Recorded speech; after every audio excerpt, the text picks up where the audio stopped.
Hey guys, tonight we take a slow, grimy stroll through the unwashed underbelly of Victorian England, the very heart of filth, fragrance, and fragrant filth. Imagine cobblestone streets slick with, well, everything. Horse dung, chamber pot, slosh, stray dogs sniffing at questionable puddles, and you unfortunately trying to keep your balance in a pair of borrowed boots. You'll see fog, but not the poetic kind.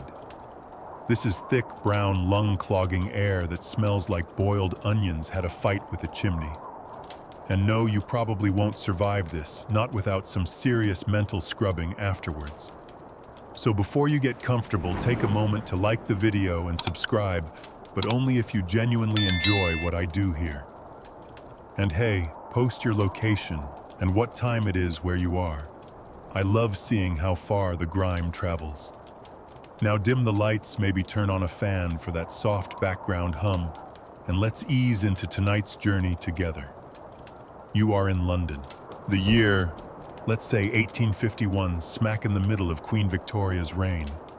The Great Exhibition is dazzling the upper classes in crystal palaces, but you're a pair of curious feet, plodding through Fleet Street, nose-twitching eyes, watering boots soaked. Not with rain. The smell is the first thing that assaults you.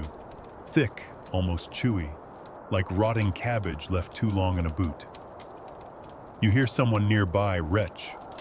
Not uncommon. In fact, perfectly normal. People in this city live with the stink the way modern folks live with background Wi-Fi. It's just there. Every breath carries a bouquet of horse manure, body odor, coal smoke, and industrial runoff. London, bless its blackened lungs, smells like it's decomposing in real time, and no one seems to mind. The Thames, that proud ribbon of royal water, is now a putrid soup, more mud than water, more sewage than either. You lean over the embankment and gag just a little. There's a dead dog floating along the surface, someone's discarded corset. You can actually see solid waste bobbing in the current like lost cargo. They call it the Great Stink, and you'll soon find out it's not just a one-time event. It's a way of life. Mainstream historians agree the mid-19th century stench was so overpowering, it eventually halted sessions in the Houses of Parliament. Lawmakers clutching their perfumed handkerchiefs like dainty shields demanded something be done. That something eventually became the sewer system. But you're a few years too early for that, unfortunately. A carriage rolls by and splashes you. Not water, not even close. You take a moment, breathe through your mouth. Mistake. The air tastes like someone boiled bones in a chimney and strained it through gym socks. You cough. A street urchin laughs at you. First time, Gov, he's missing several teeth and smells like tinned fish. You thank him and move on. Street sanitation is in theory a profession, in practice a mystery. Sweeps and so-called scavengers are supposed to clear the roads, but they're overwhelmed. Every day, an estimated 1,000 tons of horse manure pile up across London's roads. Historians still argue whether this number is exaggerated by disgusted Victorians or if it's actually conservative. You're not sure, but the sidewalks definitely crunch. You round a corner and encounter your first perfume shop. A wall of fragrance crashes over you, rosewater, sandalwood, lavender, and you almost weep. Not from beauty, but from the sudden contrast. Inside, glass bottles glint under gaslight, tiny weapons in the war against stink. Victorians weren't ignorant of the foulness. They just thought perfume could solve it. Why bathe when you can spritz? You step inside. A clerk in tight cuffs eyes you with suspicion.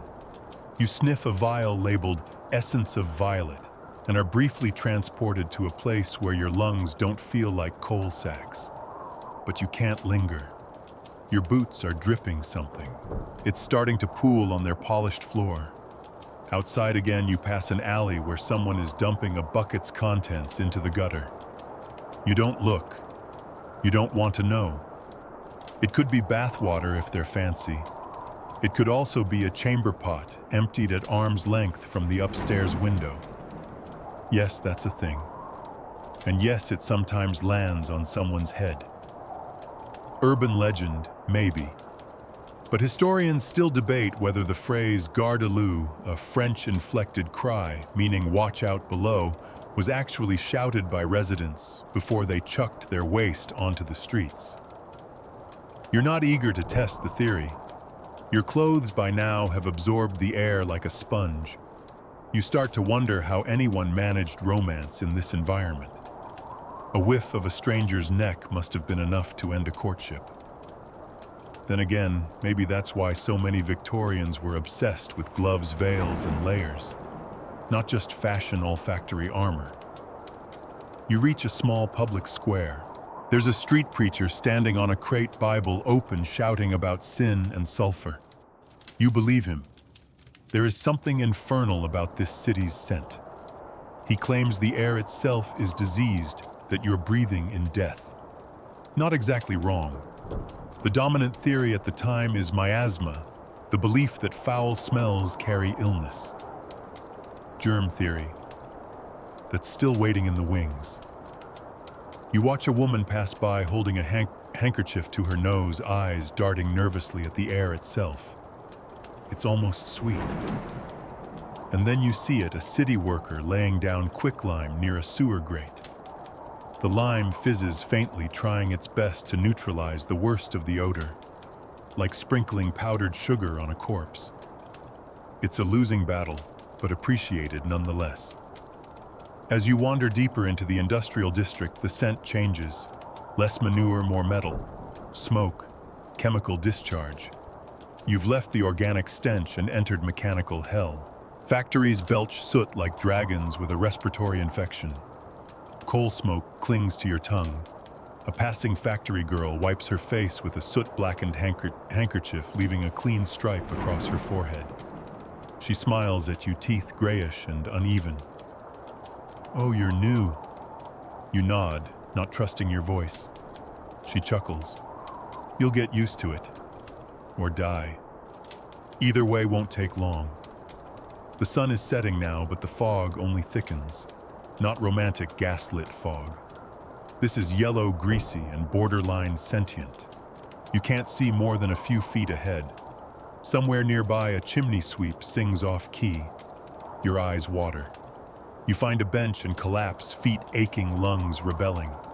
Around you, the city wheezes like a sick beast, endless, grimy, gloriously unaware of its own filth. You realize as you settle in for just a moment's rest that you've only scratched the surface. The real secrets about toilets, sweat, unwashed aristocrats, and the horror of communal baths are still waiting. And your nose, your poor betrayed nose. Well, it'll never be the same. You trudge uphill now, away from the alleys and into what's supposed to be the good part of town. Mansions loom behind wrought iron gates, stoic and severe, with ivy crawling up their brickwork like a patient infection. This is Belgravia, or maybe Mayfair, depending on the whim of your wandering feet. Regardless, you've crossed the invisible line that separates the working poor from the stiff-collared elite. You'd think the air would smell sweeter up here. You'd be wrong. In fact, the stench might be worse. You approach one of these grand homes, white stone columns, polished knocker windows, tall enough to frame an entire tragedy. A footman eyes you warily as you linger near the servants' entrance. He sniffs once, raises an eyebrow, then reluctantly lets you in. He assumes you've got business with the plumbing, or maybe you're someone's cousin from the country. You don't correct him. Inside, it's warm, too warm. A thick smell of tallow candles and dust hangs in the entryway. It's not immediately offensive, just cloying, like someone tried to hide mold behind vanilla. You're led upstairs to see the crown jewel of Victorian Hygiene, the water closet. It's a marvel, truly.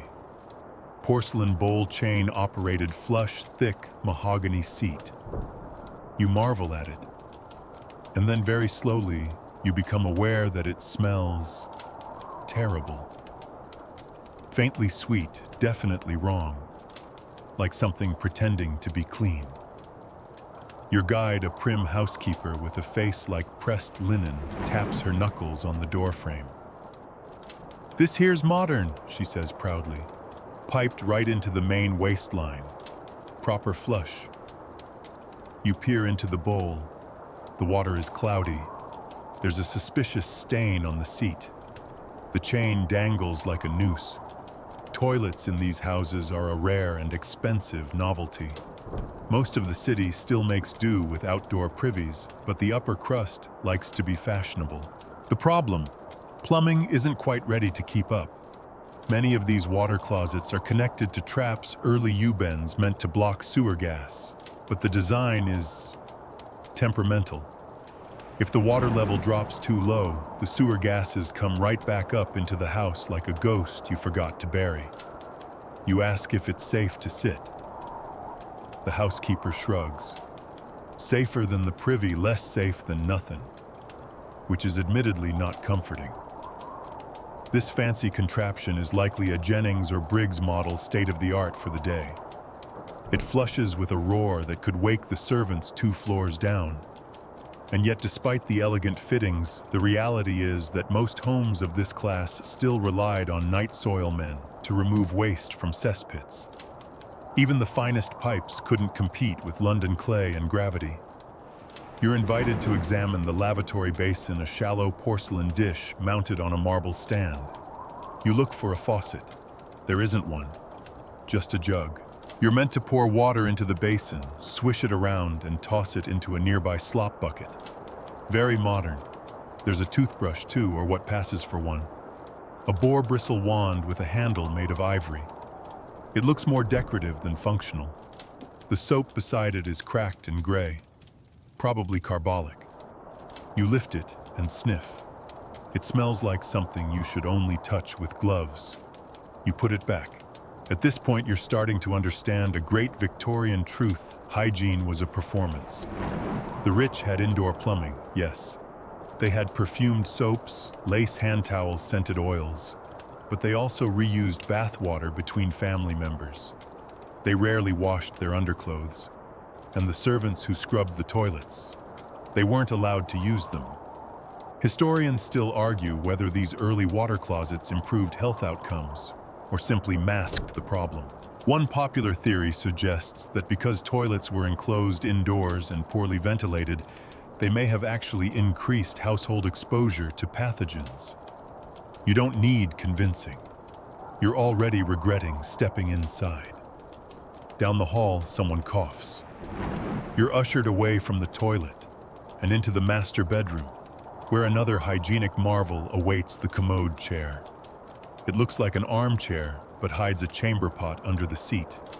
Elegant, discreet, and deeply horrifying. You imagine sitting on it during a card game, trying to stay composed while discreetly relieving yourself into a porcelain bucket. A servant, no doubt, would carry it away afterward. There's also a small tray near the bed with a silver ewer and bowl. Bed baths were common for those too important to trek to the washroom. A servant would dip a cloth into warm water and gently pat the skin clean, or at least less dirty.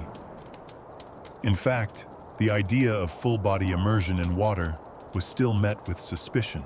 Many Victorians believed that opening the pores through bathing could let in diseases. Better to stay dry and dusted. You're offered tea. You decline. Back downstairs, you're invited to peek into the servants' washroom, which is not strictly speaking a room. It's more of a corner, a rough wooden bench, a cracked basin, a bucket. The soap here is made from animal fat and ash soft soap, gritty and gray. You ask how often the staff are allowed to bathe. The footman chuckles. Once a month if you're lucky, and only if no one important sees you wet. It's meant as a joke, but you suspect it's closer to truth. You catch a glimpse of the scullery maid scrubbing a pot with the same soap you just saw in the washroom. You wonder how many tasks that one bar serves.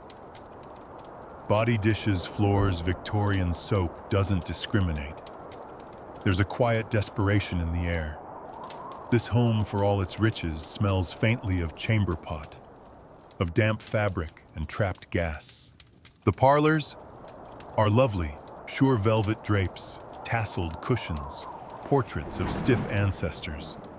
But underneath it all lies a very Victorian truth. Even the rich had to smell their own filth. They just did it in nicer chairs. As you leave, the butler bows, slightly hand over his stomach. You nod back, grateful for fresh air, even if that air includes a faint odor of boiling tripe. Outside again, you take a long breath. Still bad, but at least it doesn't come with wallpaper. You make your way back downhill, boots, grimy nose offended, and expectations lowered. The aristocratic water closets were eye-opening, but you're not done yet. Not even close. Because for every mansion with a mahogany-seated toilet and questionable plumbing, there are 10,000 homes with no toilet at all. Welcome to the world of chamber pots and street slops, the democratic disaster of Victorian hygiene. You start in a tenement. It's the kind of building that leans slightly, like it gave up on standing straight decades ago. The bricks are blackened by coal soot. Every window is open, not for ventilation, but because there's no glass. Inside, the stairs creak and the air smells like boiled onions, stale milk, and something vaguely resembling urine. That last part, not a coincidence. You're guided into a single-room flat. A family of 6 lives here: mother, father, 4 children, one of whom is very interested in picking his nose while you look around. There is no bathroom. There never was. Instead, tucked under the bed like a guilty secret, is the chamber pot, the unholy grail of Victorian domestic life. It's ceramic, cracked, discreetly covered with a towel. The children are used to it. They take turns squatting over the pot in the middle of the night, sometimes even sharing. There's no privacy. The oldest girl makes a face. "It's warmer than outside," she mutters, shrugging. Chamber pots were everywhere, under beds, behind curtains, even beneath chairs at dinner parties. There was no shame in owning one. The shame only came when it overflowed, or was forgotten. You ask where it gets emptied. The mother points toward the window. "Out back if I'm not too tired. Otherwise..." She lifts her chin toward the front sill. You glance. There's a narrow alley below, paved but slick. You're standing on the 2nd floor. That pot, it's been emptied right out the window before. Probably still is. Maybe not by this family, but by plenty of others.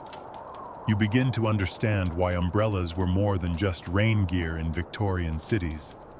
People didn't just carry them for weather, they carried them for defense. Historians debate whether the urban legend about people shouting Gardaloo before dumping waste onto the street is exaggerated. Edinburgh gets more credit or blame for that particular cry, but Londoners were no less casual. By morning, the gutters ran with waste night soil, rotting food, and runoff from every human function. It sloshed into the gutters and was meant to drain into the sewers, except, of course, the sewers were mostly just open pits or bricked-over trenches. In hot months, the city reeked. In cold months, it froze and cracked boots if you weren't careful. You're not careful. You step into the street and immediately slide on something that isn't mud. A passing lamplighter steadies you with a chuckle. Watch the slops love. They bite back. The Victorian term slops referred to just about any liquid waste, kitchen water, laundry runoff, or bodily fluids. If it wasn't solid, it was a slop, and every home produced them. Most went into the street, poured directly from windows or tossed from buckets. Some wealthier tenements had cesspools, but these were rarely cleaned unless they overflowed, and even then only after neighbors complained about the smell or someone fainted. You trail behind a woman carrying a full bucket of something unholy.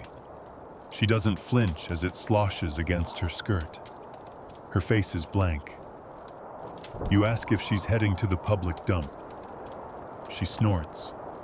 No one walks that far. Just toss it where no one's looking.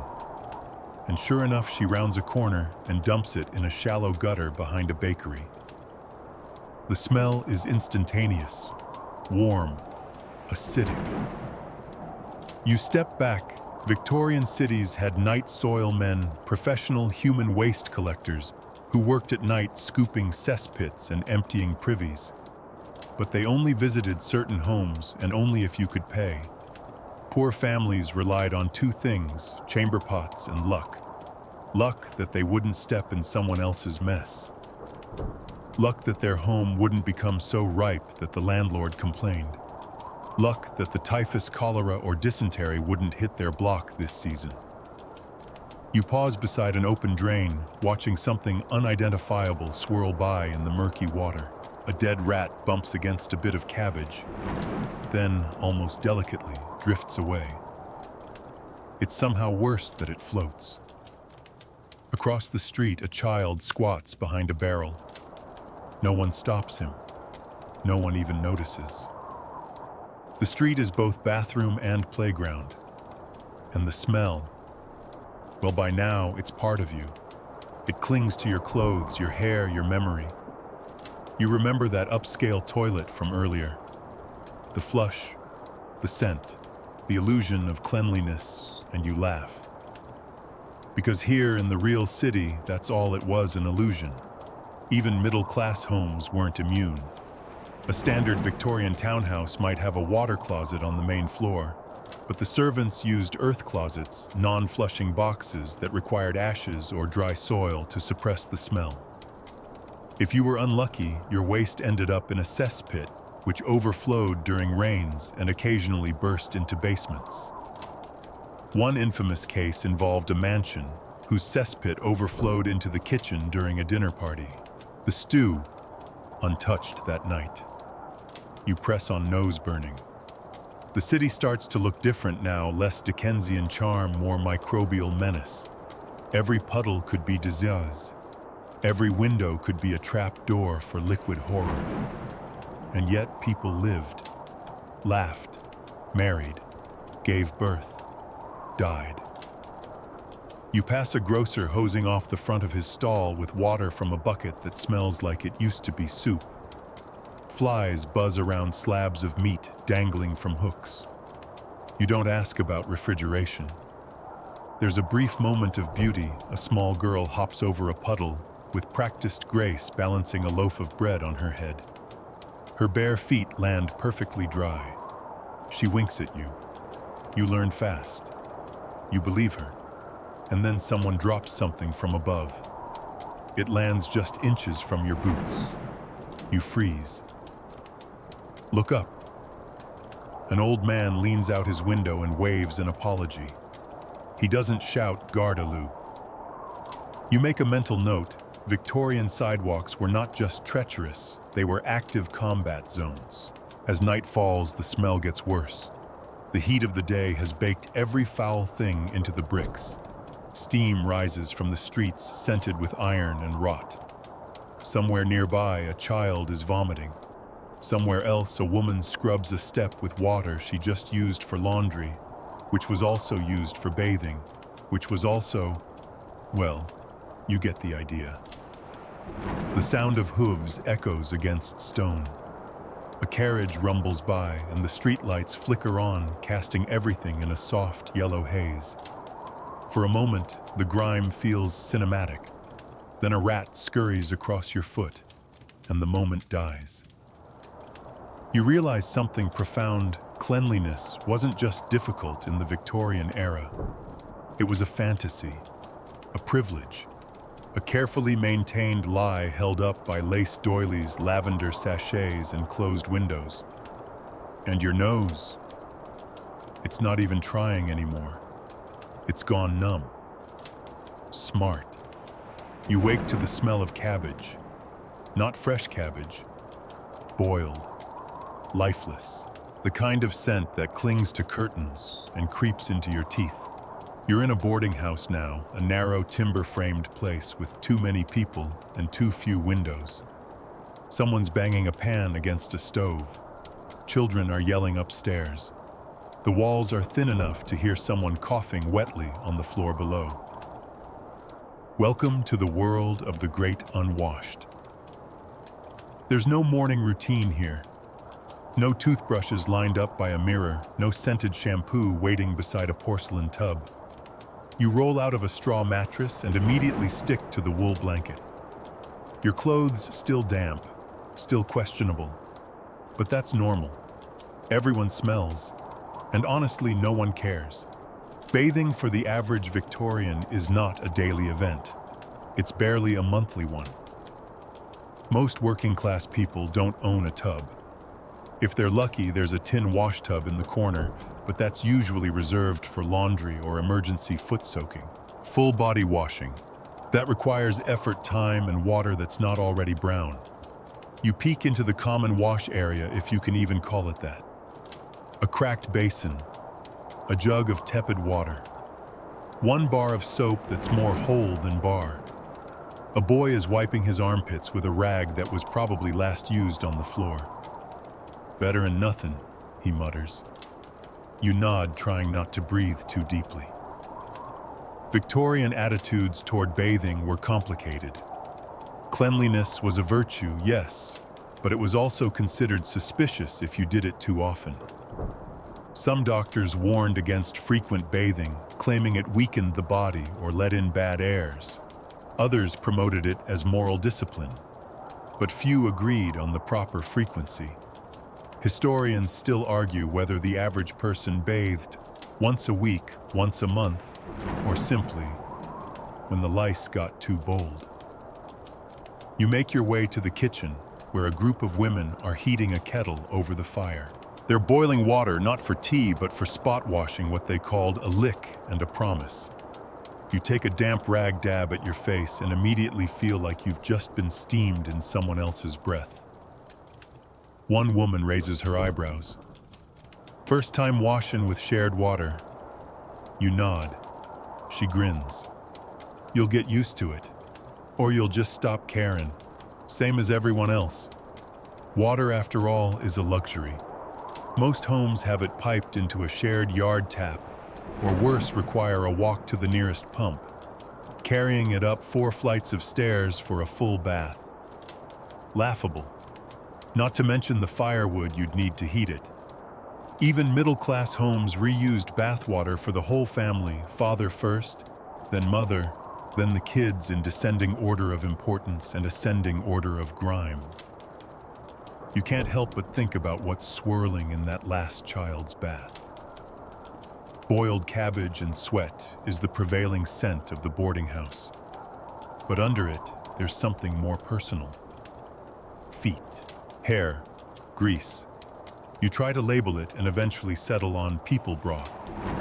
One of the girls offers to show you her bath setup. You follow her to a cramped back room where a dented tin tub leans against the wall. It's the size of a suitcase. A cracked mirror hangs above a slop bucket. She tells you she fills the tub once a week on Sundays if there's wood to heat the water. If not, she just splashes cold water over her arms and hopes for the best. She lifts a ragged curtain to show where she keeps her drying cloth. It's not a towel. It's more like a large napkin, threadbare, stained, and vaguely crunchy. She catches your expression and laughs. What's still better than shiver and dry? You smile weakly and back away. In the corner, someone is combing lice out of her daughter's hair with a fine-tooth bone comb. You hear the tiny clicks as she crushes each one between her fingernails. She's humming softly. Her daughter stares blankly into the distance. This is normal, a shared ritual. Lice, by the way, are not a shameful secret. Everyone has them. It's just a matter of how many. You resist the urge to scratch your scalp. You step outside needing fresh air. As if that exists here. The streets are alive now. Vendors shout. Horses clop past their droppings, steaming in the early sun. A woman walks by holding a bundle of herbs under her nose. You ask what it is. Rue and mint, she replies. Keeps the stink out. Not bad advice, honestly. You pass a factory gate just as the workers file in. Most are young women, their faces pale and shiny with sweat. They've already been awake for hours, some of them scrubbing stairs, others walking children to their nursemaids before rushing to the mill. Their clothes are stiff, not from starch, but from dirt. Fabrics absorb everything, smoke, sweat, frying oil, and never quite let go. The concept of dirty laundry wasn't just metaphorical. Most people wore the same undergarments for days or weeks. They were rarely washed. Instead, people would air out their clothes overnight, hanging them by open windows or fireplaces in the hope that the smell would dissipate into the night. It didn't. A man passes you carrying a basket of collars, stiff detachable ones, that the upper classes wore to appear crisp and clean, even when their shirts were fermenting underneath. Another illusion. You begin to spot them everywhere, crisp white collars atop yellowed shirts, pristine gloves covering filthy hands, a charade of cleanliness. And bathing houses, public bathhouses existed, sure, but they cost money, and most people couldn't spare it. When they did, it was a luxury. You'd pay for a ticket, stand in line, and wait for your turn in lukewarm, reused water. Soap might be available if the last person didn't pocket it. You overhear two boys arguing over a bucket. You washed yesterday. Only my feet. Feet's half your body. Your feet are your whole body stinker. You walk on. By mid-afternoon, the sun heats the stones beneath your boots, and the street begins to cook. The smell rises again, more intense now, like the whole city has been left out too long. Men wipe their foreheads with handkerchiefs, then stuff them right back into their pockets. Women pat their faces with scented vinegar cloths, the 19th century version of facial mist. You spot someone with a tiny pomander, a metal orb filled with herbs hanging from her belt like a fashionable grenade. You want one. Instead, you watch as a man spits into the street, then wipes his mouth on his sleeve.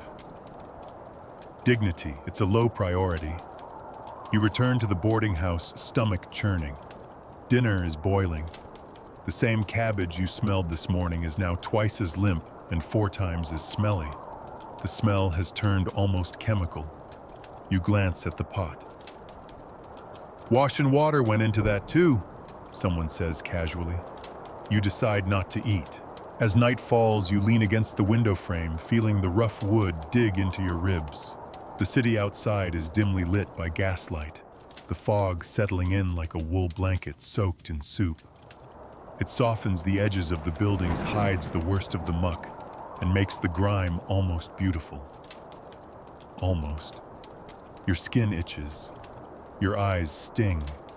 And somewhere deep inside your nose, the scent of boiled humanity has taken root. You'll never be clean again. You hold your breath as long as you can, but eventually you have to inhale. It doesn't help. The air in this part of town is worse somehow, staler, heavier, filled with strange chemical sweetness, like syrup that's gone bad. You follow your feet into a cramped alley where a sign swings overhead, Mrs. Welling's Tooth and Tonic Emporium. All natural remedies. You're not here for a cure. You're here to talk teeth. Brace yourself.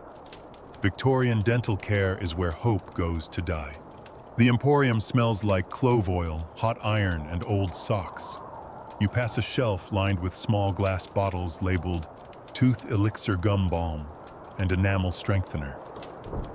Most of them are just alcohol and a dash of something numbing, cocaine maybe, or opium. In some cases, formalin, a diluted version of formaldehyde. It's not designed to help. It's designed to numb you enough to pretend everything's fine. A woman stands behind the counter, her teeth an optimistic shade of gray. She's filing something with a metal rasp. You ask about toothaches. "Oh, I got just the thing," she says, reaching under the counter. You swish it round your gob, and you'll forget what pain even is. She hands you a bottle. The liquid inside glows faintly. You don't ask why. You walk back outside, noticing for the first time how many people are missing teeth.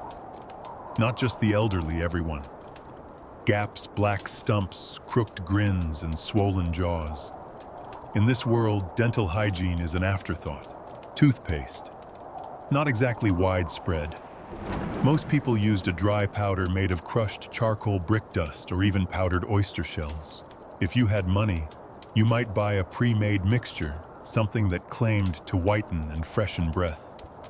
If you didn't, you might rub your teeth with soot from the fireplace and rinse with salt water. And if your teeth hurt, you pulled them, often yourself. You stop outside a barber's shop, not just for haircuts. Victorian barbers are also known as tooth pullers. There's a streak of dried something on the chair. A man inside is gripping the armrests while another man leans in with a pair of iron pliers. There's a sickening crack, a low groan, and then a shout of triumph. Tooth removal isn't done with anesthetic, maybe a swig of gin if you're lucky. Pain is expected. Blood is unavoidable. Infection. A gamble. You glance down at the discarded tooth on the floor. It's black, split, still bleeding. You move on quickly. There's a story that Victorian people were terrified of smiling with their mouths open. Not just because of etiquette, but because smiling revealed the truth. Rotten teeth were a mark of poverty, or indifference, or just bad luck. Even among the upper-class, teeth were rarely maintained. Queen Victoria herself reportedly suffered from numerous dental issues and chronic bad breath. Which brings you to another lovely truth: urine as mouthwash. Yes, you heard that right. Old folk remedies recommended rinsing with stale urine, specifically aged warm urine, ideally your own. The urea in it does have some mild bleaching properties, but so does lye, and you wouldn't rinse with that, would you?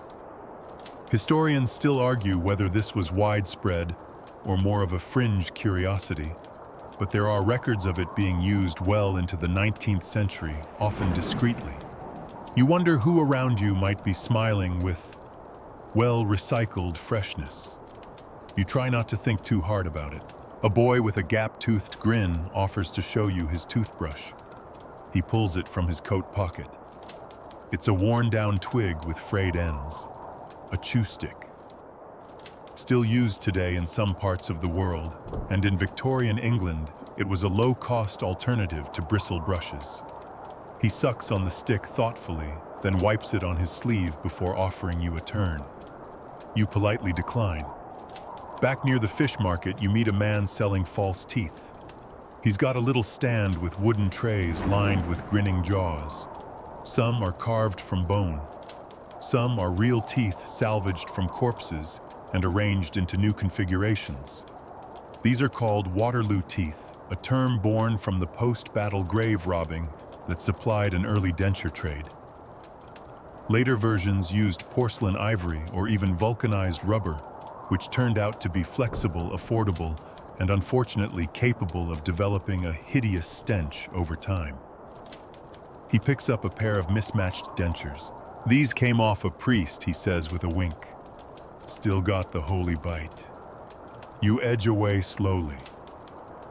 The conversation shifts, as it always does, to halitosis. Bad breath. A quiet plague. Without floss, mouthwash, or reliable dental checkups, most people walked around with breath that could fell a horse. People chewed herbs, parsley cloves, aniseed, or sucked on pastilles, little sugar-coated mints that did nothing for the rot underneath. You eavesdrop on two women talking about a mutual friend's breath. She could melt a spoon, one whispers. She offered me a kiss, and I nearly fainted. You try not to laugh, but you also check your own breath against your sleeve. Yep, still cabbage. Even dentists, when you could find them, were more butcher than healer. No sterilization, no numbing agents, no aftercare. One notable quirk: some dentists advertised painless extraction by gas, usually nitrous oxide or ether. If you survived the side effects, you were lucky. If not, well, there were always more patients. Dental death wasn't common, but it wasn't unheard of either. You pass a small shop with a hand-painted sign that reads, "Mrs. Tibbs' Breath Elixir, as clean as spring." A young woman is sipping something from a tiny glass bottle, her face contorting like she's swallowed fire. You ask how it tastes. "Like bleach and lavender," she gasps. "But better than yesterday."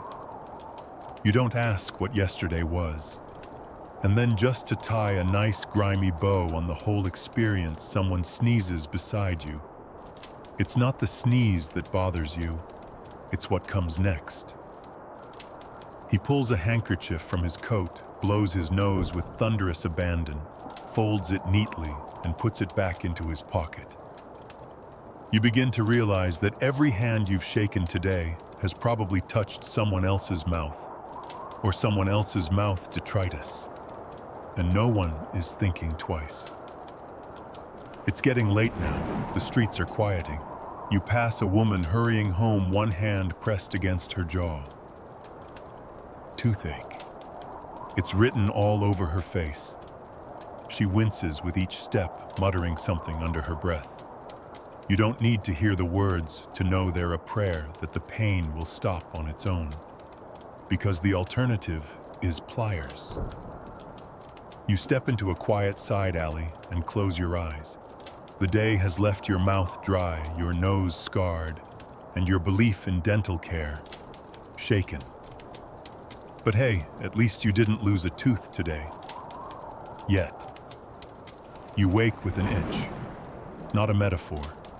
A real, crawling, scalp-throbbing, bone-deep itch that whispers something is living in your hair. You scratch. It doesn't help. You scratch again, this time with purpose, and beneath your nails you feel something small and crisp, like a sesame seed with legs. Congratulations! You now understand Victorian hair care. You duck into a narrow shop with lace curtains and a painted sign out front, Madame Alouette's Hair, Powder and Perfumery.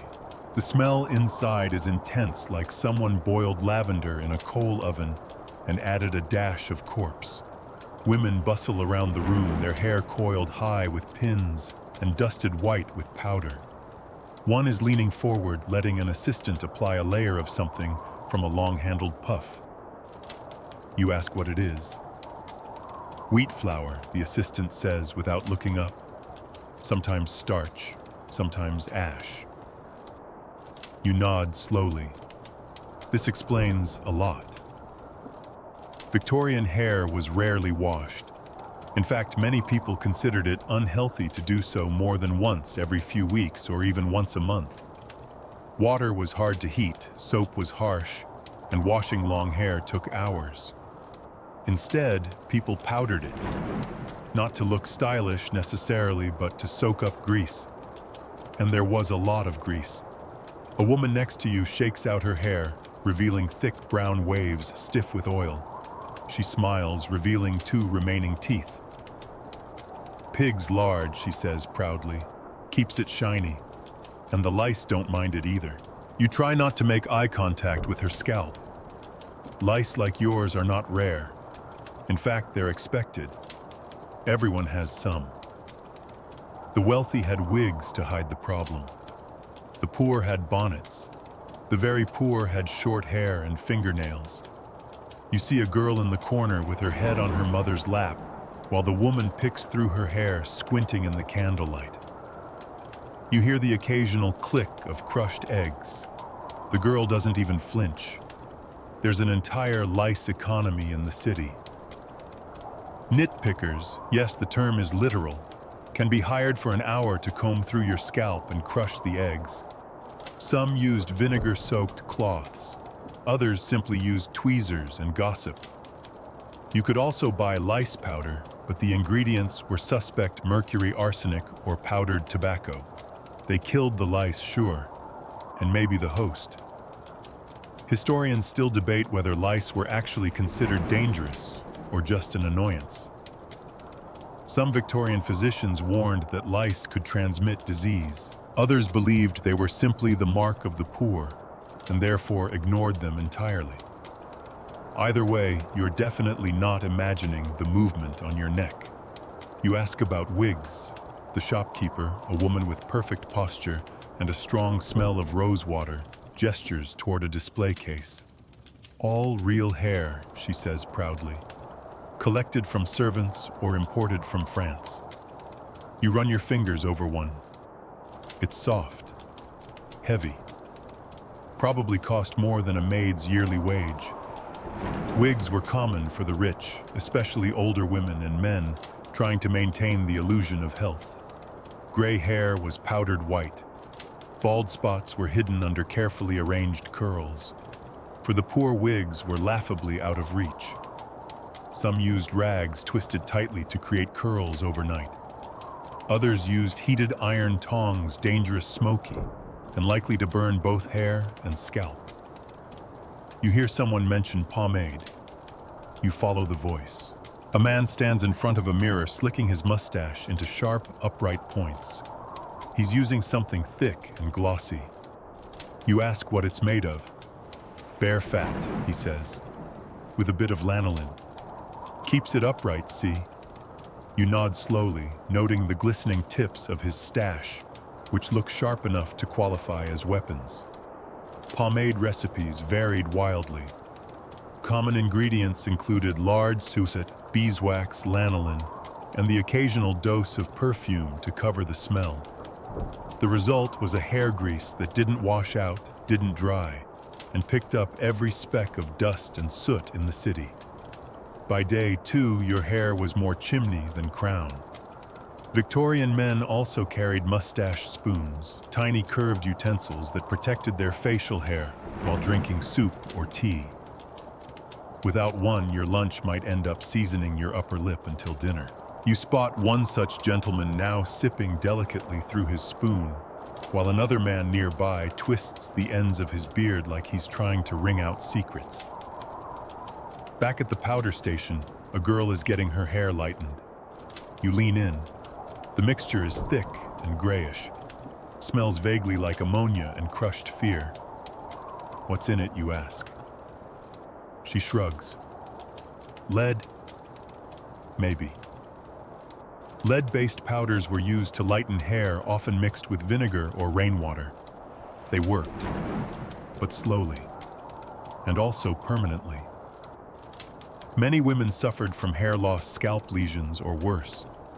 There are letters from women complaining of skin turning ashen or teeth falling out after prolonged use. Still, pale hair was in fashion, and fashion always wins. As you leave the shop, the wind picks up, and you catch a glimpse of a woman scratching furiously under her bonnet. She locks eyes with you for a second, then smiles. One tooth is gold. The rest are speculative. You duck into a tavern desperate for a drink, and possibly fire to burn your scalp. Inside, the air is thick with pipe smoke, sweat, and cheap perfume. A man behind the bar is wiping his forehead with the same rag he uses to polish glasses. He offers you a pint and nods at your head. Lice, he asks casually. You admit the truth. He pours something from under the counter. It smells like paint thinner and mint. You take it. It burns all the way down. They say gin kills him, he adds. Internally, any way you like. A woman in the corner is plucking her eyebrows with a broken comb tooth. She looks up and scowls. Your powder's flaking, she says. You glance down. She's right. You're leaving a trail like a molting Victorian ghost. You stumble out into the evening light, your scalp still itching, your nose assaulted by everything from rose oil to bacon grease. There's a pair of kids laughing, chasing each other, and throwing handfuls of what looks like flour. It's not flour. It's someone's used hair powder dumped from a second-floor window. As you brush it off, you remember that someone somewhere thought this was glamorous. They wore satin gloves and powdered wigs and combed live insects from their scalp. They curled their mustaches with bear grease and fought off lice with arsenic and vinegar. They smiled through cracked lips and styled hair that hadn't seen water since the Crimean War. And now, so do you. You're starting to acclimate. Not in the sense that you're enjoying it, let's not get ahead of ourselves, but your senses are dulling just enough to endure the stink without immediate gagging. That's progress, right? Or maybe it's just survival mode. Either way, today you're attending the Victorian equivalent of a romantic dinner date. And no, it doesn't smell like roses. It smells like pickled onions, wax, and mouth rot. You're inside a respectable dining room, the kind with a velvet table runner flickering gas lights, and a clock ticking solemnly above the mantel. The hostess greets you with a gracious nod, powdered cheeks trembling ever so slightly. Her gown rustles as she moves a dozen layers of sweat-trapping satin and tulle. She extends a gloved hand, and you lean forward to kiss the air just beside it. Mistake. The perfume is overpowering violet rose musk, and under it all, a note of human. Not human in a poetic sense. Human as in skin oil and the residue of 3 weeks without a bath. The glove, while dainty, is damp with palm sweat. You sit. So does everyone else. And now you're face to face with your dinner companion, a young gentleman with slicked back hair, a neatly waxed mustache, and a breath so potent it could etch glass. Victorian breath was legendary. You're about to find out why. Your companion speaks. His voice is pleasant, but every syllable carries a plume of rotting meat, stale beer, and despair. You smile politely and do your best not to flinch. He leans closer. Your eyes water. He's likely using some kind of tooth powder, maybe even a fancy one with ground charcoal or clove oil, but it doesn't help. No floss, no mouthwash, no clean water, just a brisk rub and prayer. He sips from a goblet and adjusts his collar. His teeth are yellow, a few chipped, one black around the edge. The worst part, he's better off than most. Across the table, someone is twirling their mustache with a pocket comb dipped in walrus oil. Yes, walrus. It was a fad for a while. Other men preferred bear grease rendered fat or heavy waxes. These concoctions weren't scented unless you paid extra, so most mustaches came with a built-in aroma, usually smoked meat drippings and sweat. You glance around. Every man has some kind of facial hair. Beards, mutton chops, mustaches like curled question marks. It's fashionable. It is masculine. And it's also a hygiene trap. Beards catch everything. Soup, ale foam, spit. And in a world without running water in most homes, washing them regularly was ambitious at best. At worst, they became semi-sentient chin sponges, absorbing whatever the city had to offer. One popular guidebook even recommended combing the beard several times a day to remove crumbs and discourage vermin. You hope they meant metaphorical vermin. They didn't. Some men used beard nets at night, not just to preserve the shape, but to keep lice from colonizing their jawline. You try not to imagine the sound of a beard being scratched raw in the dark. Back to dinner. You're served a steaming plate of boiled mutton potatoes and something green that probably started as cabbage but now resembles seaweed. The smell is sulfur and wool. You cut a piece and chew. It's not awful until the gentleman beside you coughs into his napkin, which he then folds and places back in his breast pocket. Napkin etiquette in the Victorian era was flexible. Fabric was expensive, laundry was a luxury, and disposable anything was a fantasy. So people reused their mouth rags without hesitation. You see another guest blotting his forehead and then patting the corners of his mouth with the same handkerchief. Another one picks it up from the floor, dusts it off, and tucks it under his chin like a baby bib. Meanwhile, your dinner partner's telling you a story about a carriage ride through Knightsbridge. You don't hear a word. You're too focused on the corner of his lip where something white has taken up residence. Possibly a breadcrumb, possibly a tooth remnant, possibly its own life form. You take a sip of wine. It burns slightly, probably masking something. One woman leans over and whispers, "If the roast tastes like mildew, just blame the chimney soot." You glance at the roast. It is indeed speckled with something gray and flaky, not seasoning. There's a moment of silence as the maid brings out dessert steamed pudding. It smells better than the main course. You consider it a victory. But as you spoon it into your mouth, your nose brushes the edge of your own upper lip, and you catch a faint, shameful whiff of yourself. The air in here is thick. Bodies, breath, powder, wax, cooked meat, coal gas. You wonder how anyone could possibly feel romantic in this environment. But then they did. Victorians married, courted, flirted, all with the olfactory environment of a locker room full of funeral flowers. You excuse yourself.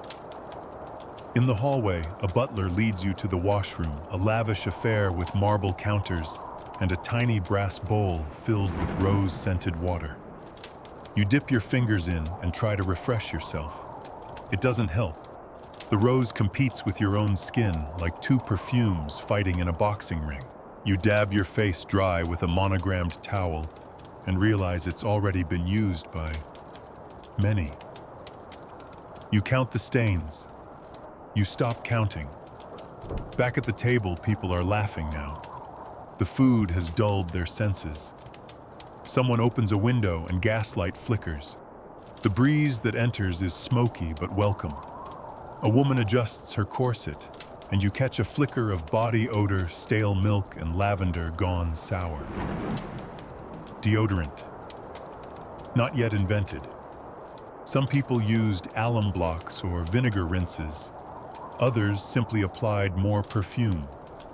The results were experimental. One writer in the 1870s described entering a ballroom and being overwhelmed by the mingled odor of perspiration, rancid powder, and lilies. You believe it. The night ends with cigars. Of course it does. The room is now full of smoke and spiced rum breath.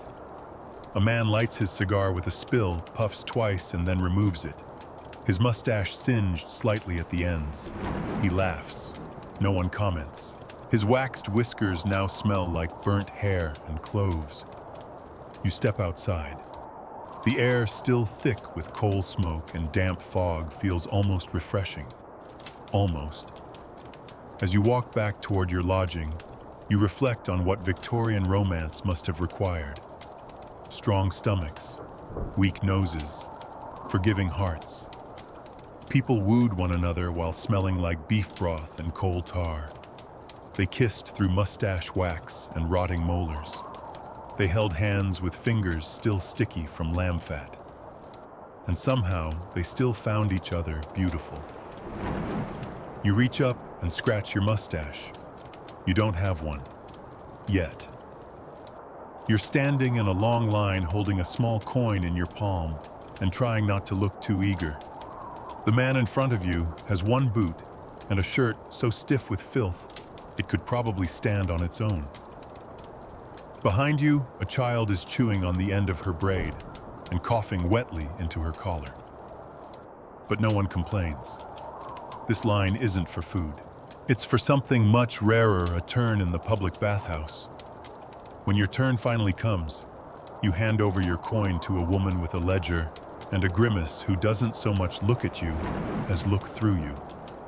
She points you toward a corridor with steam curling out of the cracks. The floor is wet. Everything smells faintly of iron sweat and overcooked barley. You strip quickly behind a curtain that might once have been white. Your clothes form a miserable pile on a wooden bench. A boy runs past naked as the day he was born, leaving wet footprints and a faint whiff of mildew.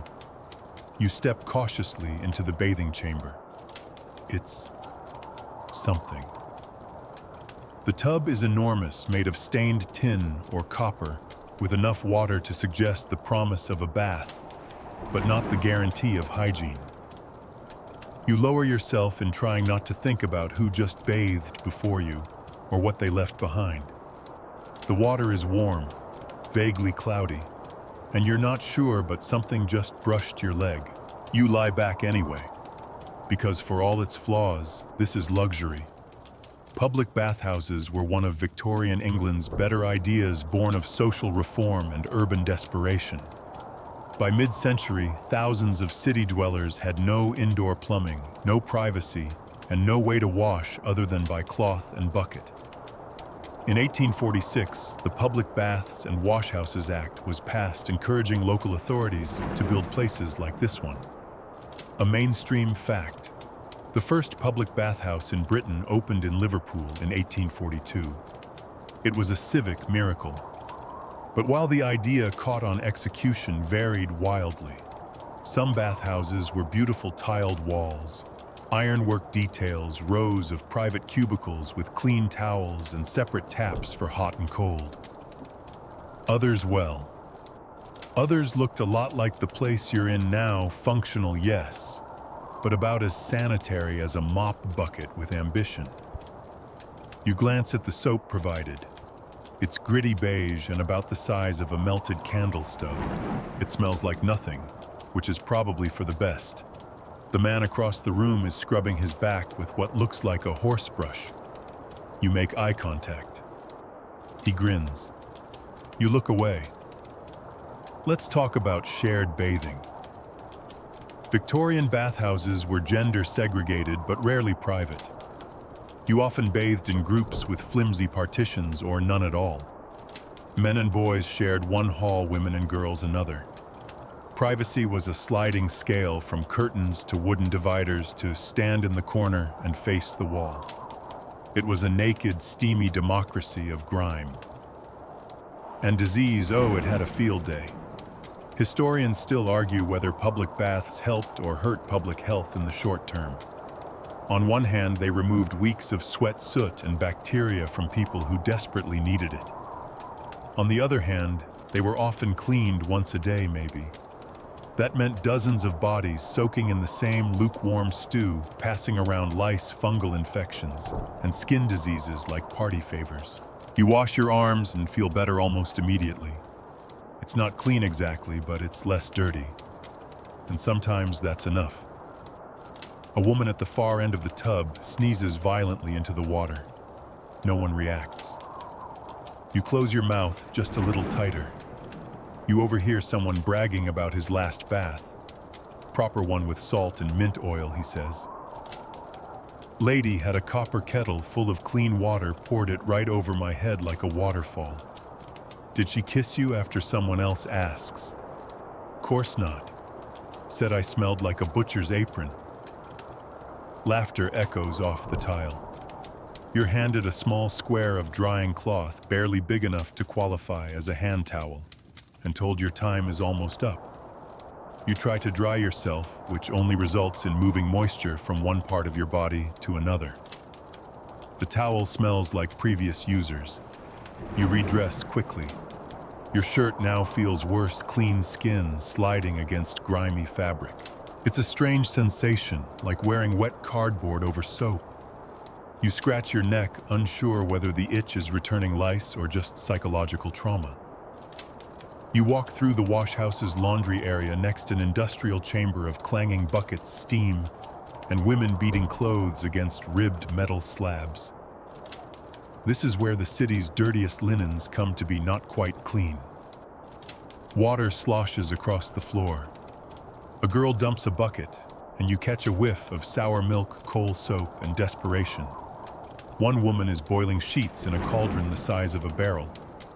The water has gone gray. Someone adds more lye. You can hear the fabric groaning. She sees you staring and calls out, "Best bath of the day's the one your laundry gets." You smile weakly and head back outside. The city hits you like a slap. The air is cold, the fog is thick, and every scent feels amplified now that you're no longer coated in a film of oil and sweat. You sniff. Coal smoke. Boiled potatoes. A dead cat in the gutter. It's awful, yes, but it's somehow more bearable now that you've been scrubbed. Across the street, someone is standing on a crate selling bathing tokens. You recognize the scam tokens for a private bath in a converted stable heated by leftover soup water and lit by a single candle. He's shouting that cleanliness is next to godliness and that ladies love a man who bathes. A man nearby coughs, wipes his mouth on his sleeve and mutters, "I'll take two." You move on. You pass a tenement where a woman is bathing her infant in a chipped bowl by the fire. The child squeals, and you catch the tail end of a lullaby. It's sweet, yes, but then she dumps the water out the window, and it splashes into the gutter, where it joins the rest of the street's offerings. You wonder how long your clean feeling will last. Probably until dinner.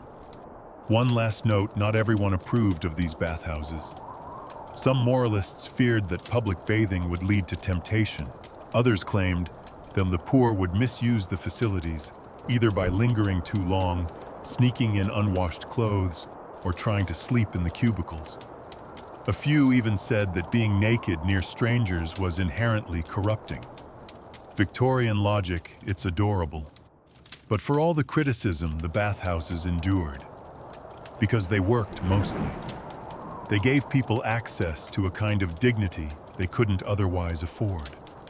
Even if the water was shared, the soap was suspect, and the towels were historic.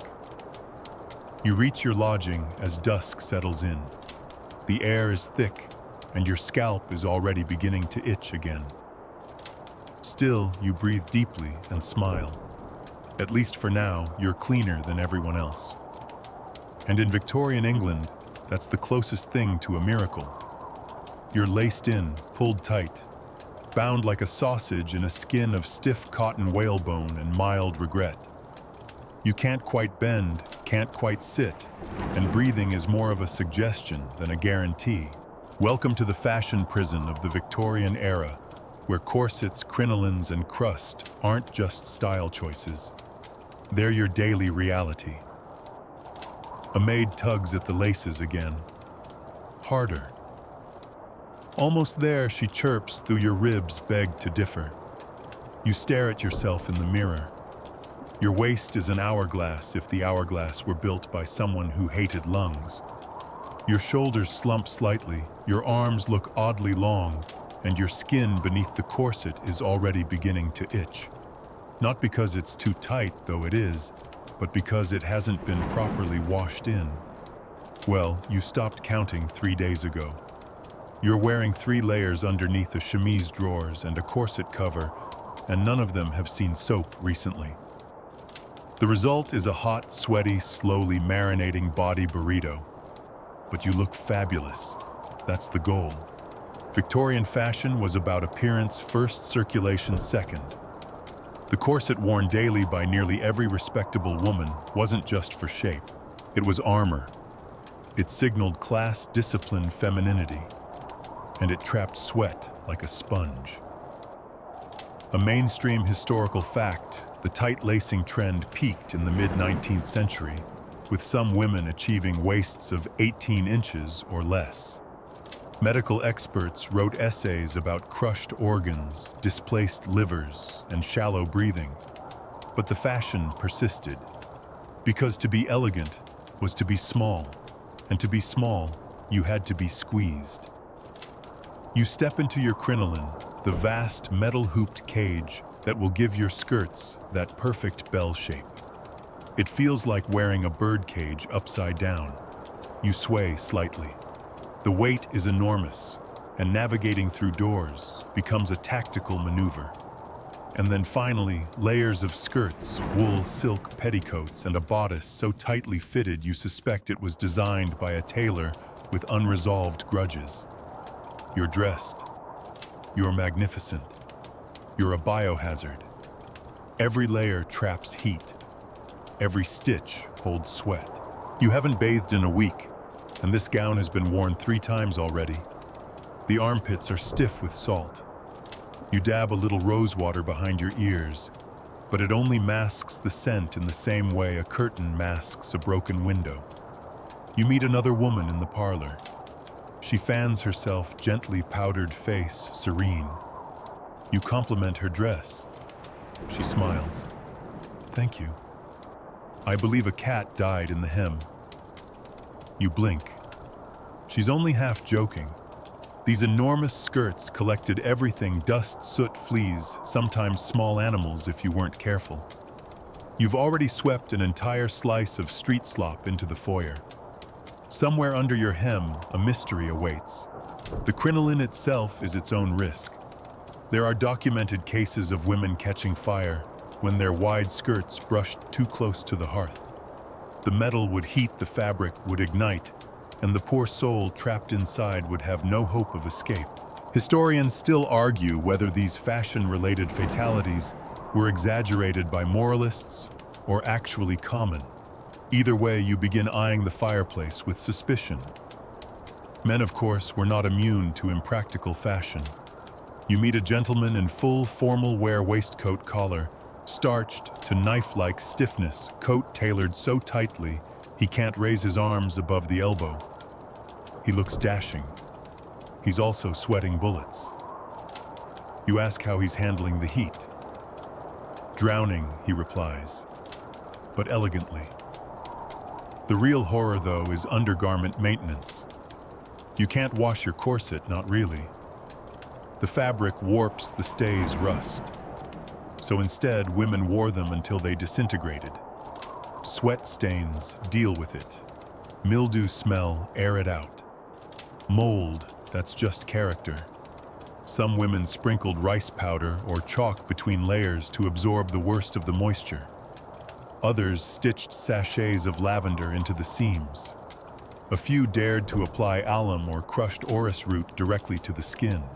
The result: fragrance battles body odor in an endless, miserable war. At dinner, you try to sit gracefully. Your corset says no.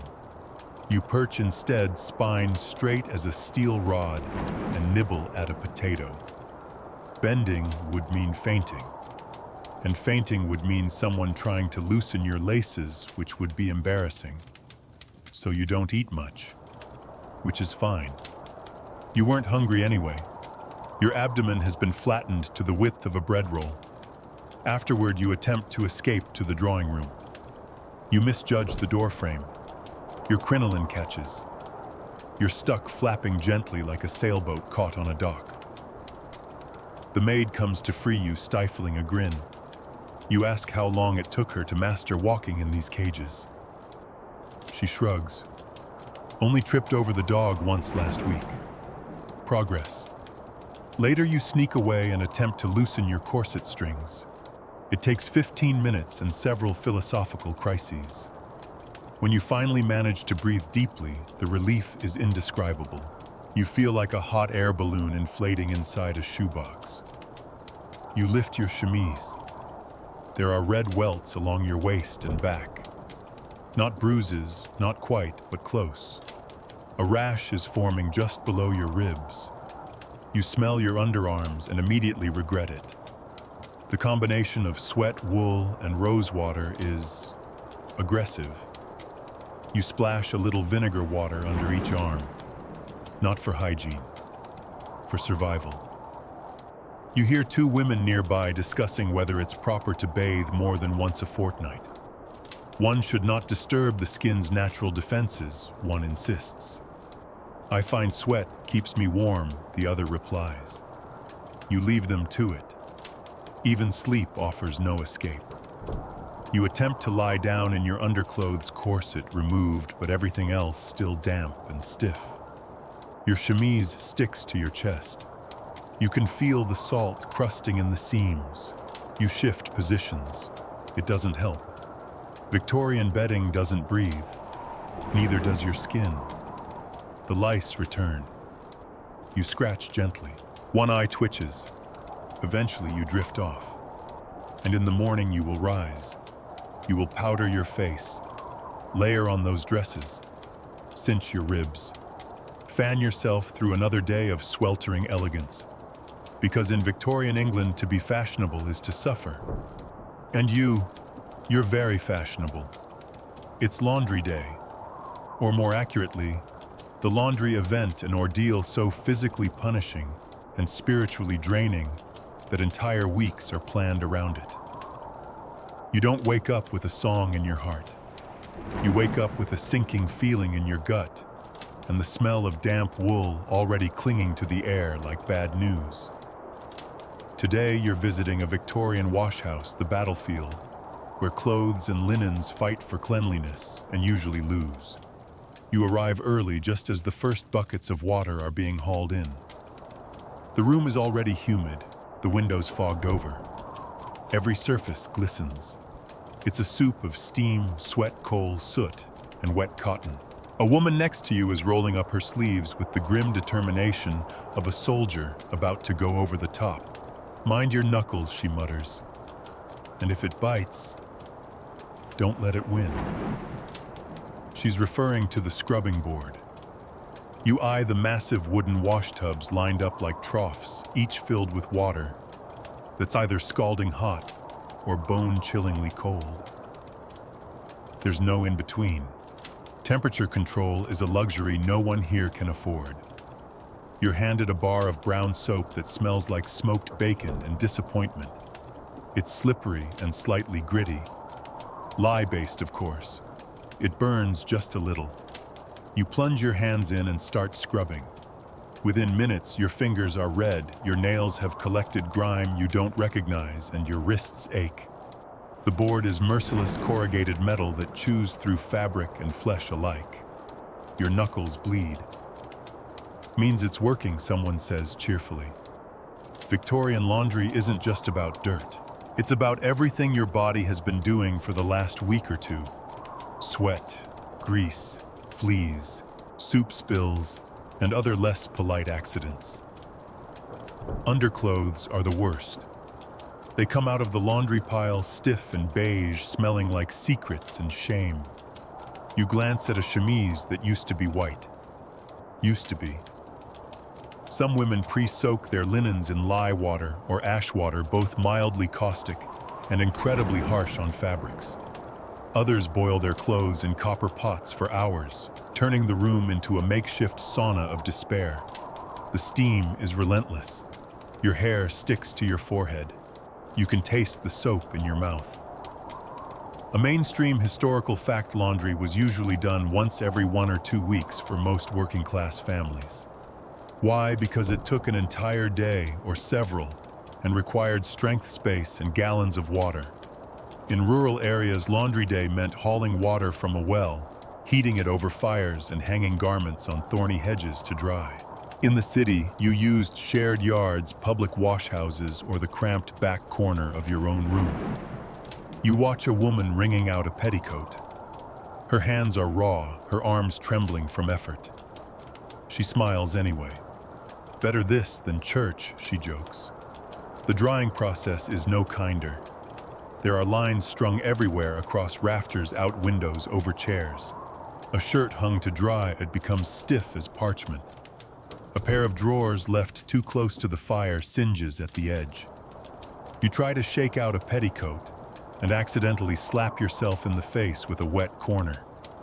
It smells like boiled feet. You recover. Nearby, a girl is starching collars.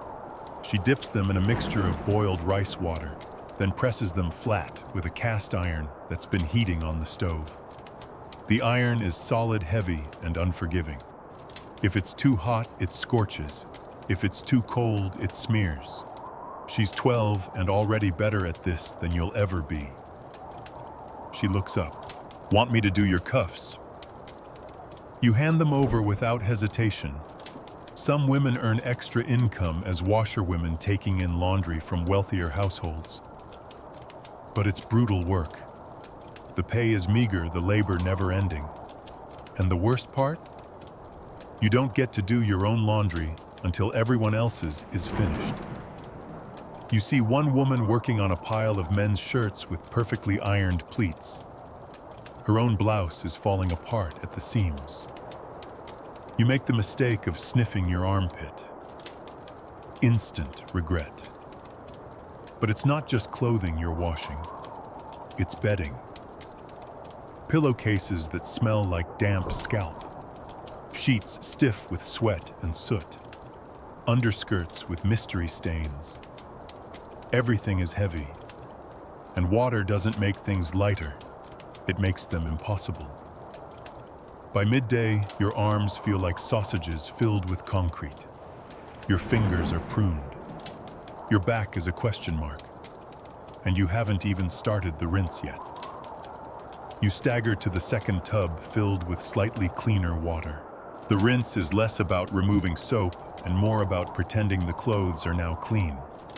There's still flecks of black soot in the water. A pair of socks float nearby like sad fish. You dunk and squeeze, and whisper quiet apologies to your hands. You see another woman scrubbing the knees of a pair of boys' trousers. She's muttering, "How does he get chicken fat behind the knees?" No one answers. Finally, the last step, drying. The wind has picked up outside, and the communal line is already full. You wedge your clothes onto a fence rail. It's not ideal. A dog passes by and sniffs your drawers. You shoo it away. It returns 2 minutes later with reinforcements. You consider crying. Instead, you laugh, hysterically. You understand now why the smell of freshly laundered linen was considered almost intoxicating in Victorian novels. It was more than just pleasant, it was proof of survival, a badge of honor.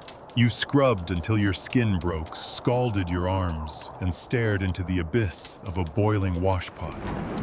But now you have one, maybe two wearable garments that don't actively smell like betrayal.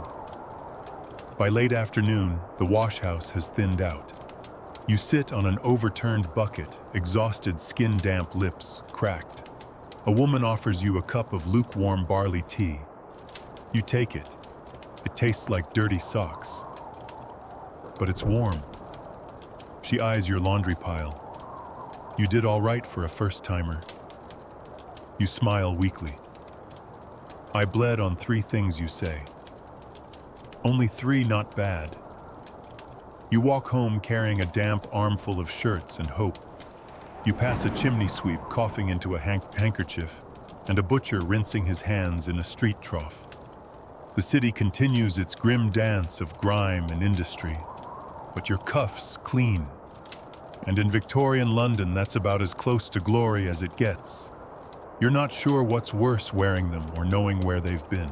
Underwear in Victorian England is less of a personal garment and more of a communal experience passed between siblings, reused for days, sometimes weeks, and washed. Eventually. You're holding up a pair now and trying to figure out how anyone called this underwear. They're called drawers, long, baggy-legged, and split down the middle. That's right, split. There's no crotch seam, no protective flap. Just open air and blind optimism. Designed more for airflow and convenience than modesty, they allow their wearer to relieve themselves without fully undressing. It's practical. It's horrifying. You slip into a pair over your chemise and immediately regret it. The fabric is coarse, stiff from poor laundering, and smells vaguely of starch and regret. You shuffle around like a marionette in a potato sack. A woman nearby sees your discomfort and chuckles. Be thankful you've got a pair. Most go without. And she's not wrong. Undergarments were not universally worn, especially among the poor. For many working women, layers of drawers were considered a nuisance. They trapped heat-restricted movement and had to be washed, something no one had time or energy for. So instead, they went without. Petticoats provided all the necessary coverage and then some, and skirts were long enough to maintain the illusion of modesty. Underwear optional. You take a deep breath and immediately regret it. The drawers are warm, too warm. Trapped stale warmth like someone folded a damp quilt and dared it to ferment. You join a small gathering in a seamstress's shop. Bolts of fabric line the walls and two women are measuring lace trim with the kind of intensity usually reserved for surgeons. One shows you a basket of freshly stitched drawers. "All for the vicar's daughters," she says, rolling her eyes. "Can't have them bare-arsed in chapel. They're made of thin calico, neatly hemmed. A few have tiny decorative bows at the waist. They're absurdly delicate for garments that will be sat on, sweated into, and occasionally bled through." You ask how often they're changed. The seamstress blinks. "Changed," you clarify. "Like fresh ones." "Oh heavens," she laughs. "Twice a week if you're dainty, once otherwise." Victorian modesty is a paradox. On the surface, it's all buttoned collars and ankle-length hems. But underneath, it's a jungle of unwashed fabric, bare flesh, and practical cutouts. No elastic, no feminine products, no reliable soap, just layers linen and sheer determination. A mainstream historical fact, underwear as we understand it today didn't exist until well into the 20th century. Victorian unmentionables were often homemade, worn until threadbare, and handed down when possible. Reused, shared, mended, re-dyed. They weren't just undergarments, they were assets. You walk through a public market next, where used clothing is being sold in bundles. Yes, used underwear. A woman is sorting through a basket labeled drawers, mostly intact. You watch her pick a pair, sniff it discreetly, and toss it back. She finds another, shrugs, and tucks it under her arm. You ask the seller how they're cleaned. Boiled. Maybe. Depends who's selling. Fair. In the alley behind the shop, a group of washerwomen are discussing the stains on one particularly tragic pair of bloomers. One shakes her head. "Looks like she fought a goose in these." You don't ask for clarification. Men's undergarments weren't much better. They wore long johns, knee-length, or full body made from flannel or cotton. Often the same pair for days, or weeks. And no, they weren't washed daily. Most just aired them out overnight, hung over a chair, or by the fire, hoping the smell would dissipate like a bad dream. Sometimes men turned their undergarments inside out for a second round. You're not sure whether to be impressed or nauseated. Back in the lodging house, a young maid is preparing for her evening shift. She's washing herself from a bucket, one foot propped on a stool, scrubbing behind her knees with a rag. She wrings out her drawers and hangs them to dry beside the stove. They drip quietly onto the bricks. You ask if she wears a fresh pair each day.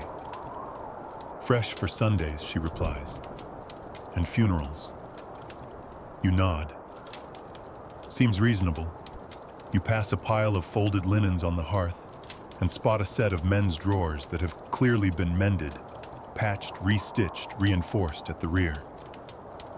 They've survived at least 2 owners and possibly a small fire. They smell like coal and pipe smoke. You touch the fabric and it crunches.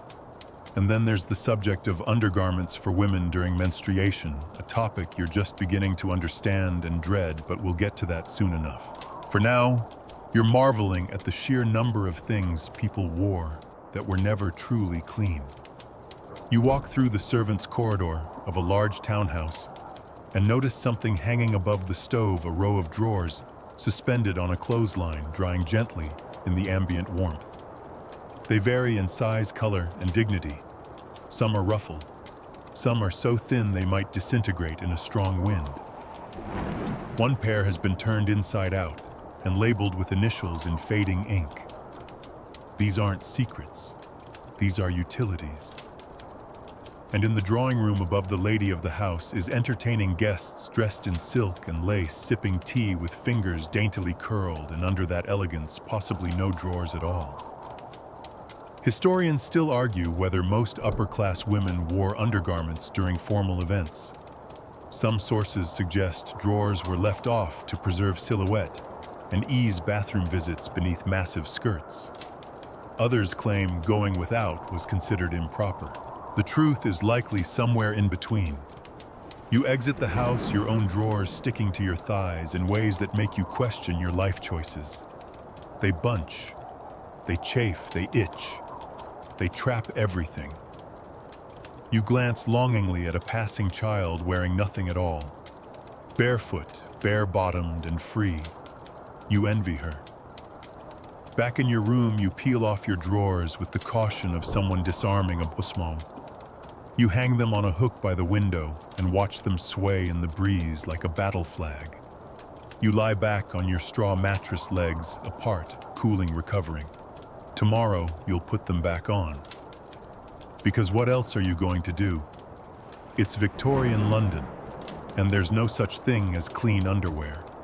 You're sitting very, very still, not out of politeness, not even out of exhaustion. You're still because you can feel the stain spreading, and there's absolutely nothing you can do about it. Welcome to the Victorian menstrual experience, silent, secret, and perpetually uncomfortable. Let's start with the basics. You're bleeding. That part is not up for debate. What is up for debate is how exactly you're supposed to handle it, because the Victorian approach to menstruation is a mix of shame, myth, superstition, and trial by cloth. You glance around the room. There are 5 other women here seated in the workhouse seam room. All of them are keeping their legs very close together. Not because it's ladylike, though that's certainly the excuse, but because they're trying to prevent a leak, or hide one. One reaches under her skirt and adjusts something. She winces. "What are you using?" you whisper. She looks at you, eyebrows raised.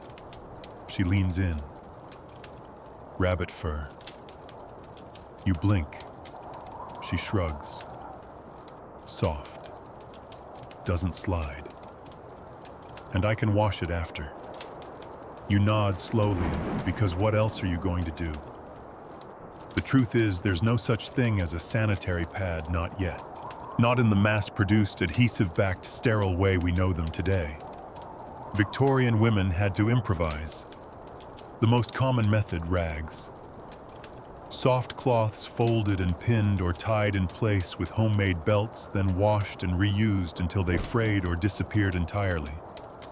You're wearing a thick wad of flannel and linen tied to a ribbon that wraps around your waist. It shifts when you walk. It slips when you sit. And it smells iron must, old laundry, and something raw. You can't tell if it's soaked through yet. You don't want to look. One mainstream historical fact. The first commercial sanitary pad wouldn't be introduced until the late 19th century, and even then uptake was slow, because talking about menstruation was nearly impossible. You weren't supposed to acknowledge it. You didn't ask for products. You didn't ask for help. You endured. You excuse yourself and duck into the nearest privy. The floor is slick. The smell is its own entity. You fumble with your skirt drawers, the pad. Everything is damp and humiliating. You try to adjust it, but the cloth is twisted and heavy. You use the last square of rag tucked into your pocket to blot the worst of the mess. Outside, a woman is lighting incense in the corner of the room, not for spiritual purposes, for odor control. You return to your seat and lower yourself carefully. Someone has a spot on their skirt. You all see it. No one says a word. Because menstruation in Victorian times isn't just unmentionable, it's sinful in some corners, dangerous in others. There were medical theories that bleeding drained a woman's vital energy, that she should remain still, lie down, avoid mental strain, even refrain from reading.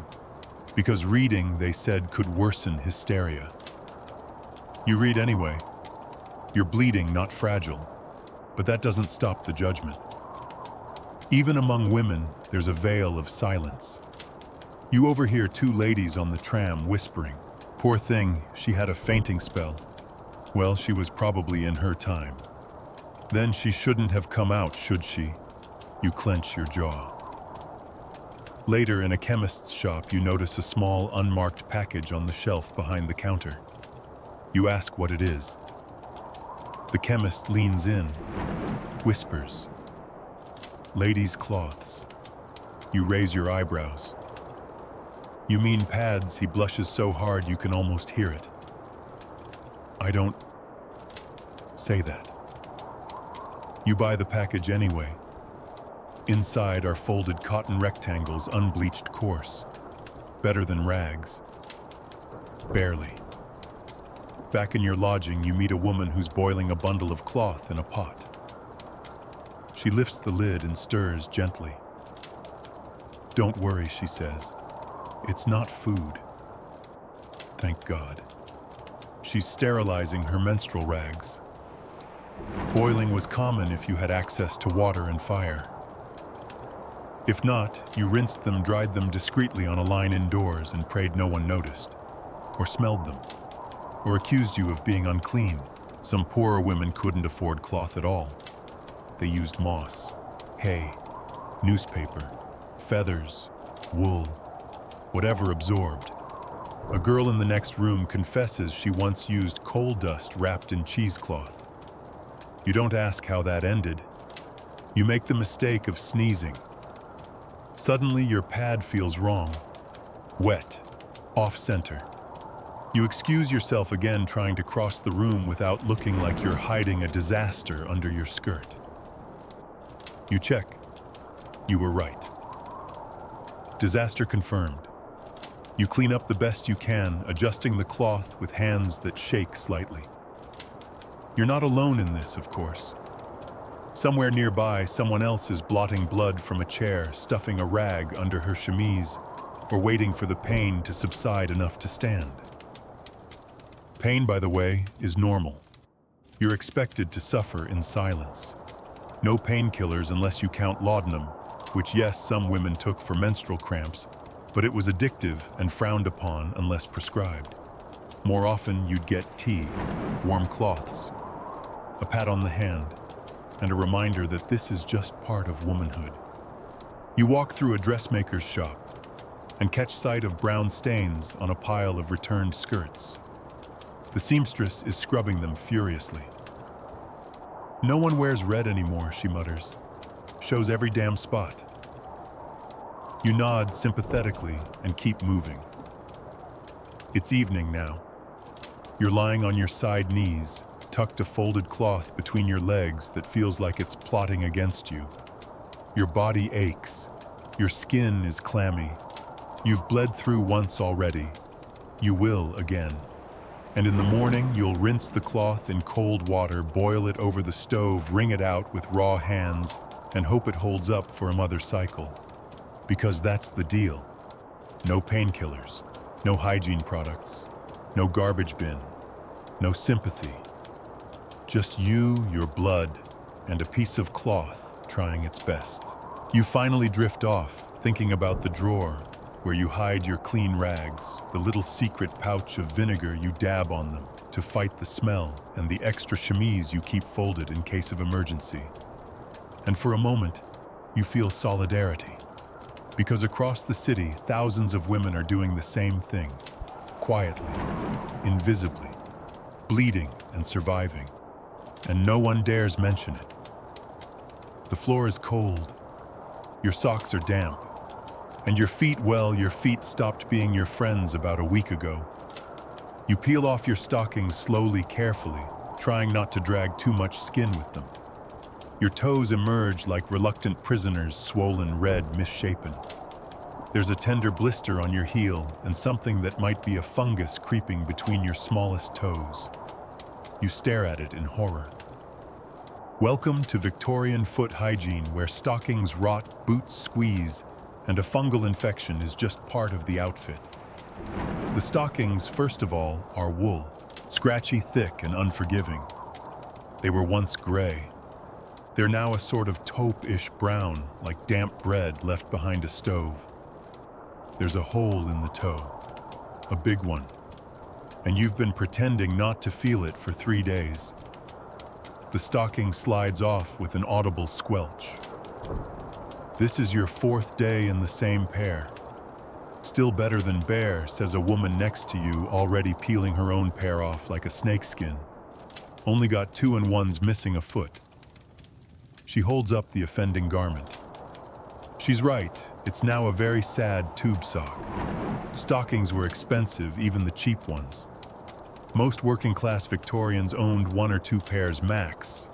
Holes were stitched, darned, restitched, covered with ribbon, or just ignored. You wore them until they disintegrated, then maybe used the scraps as menstrual cloths or shoe padding. Laundry day didn't always include socks. There was something vaguely futile about trying to wash a pair of stockings that had walked through everything from horse dung to coal ash to someone else's chamber pot runoff.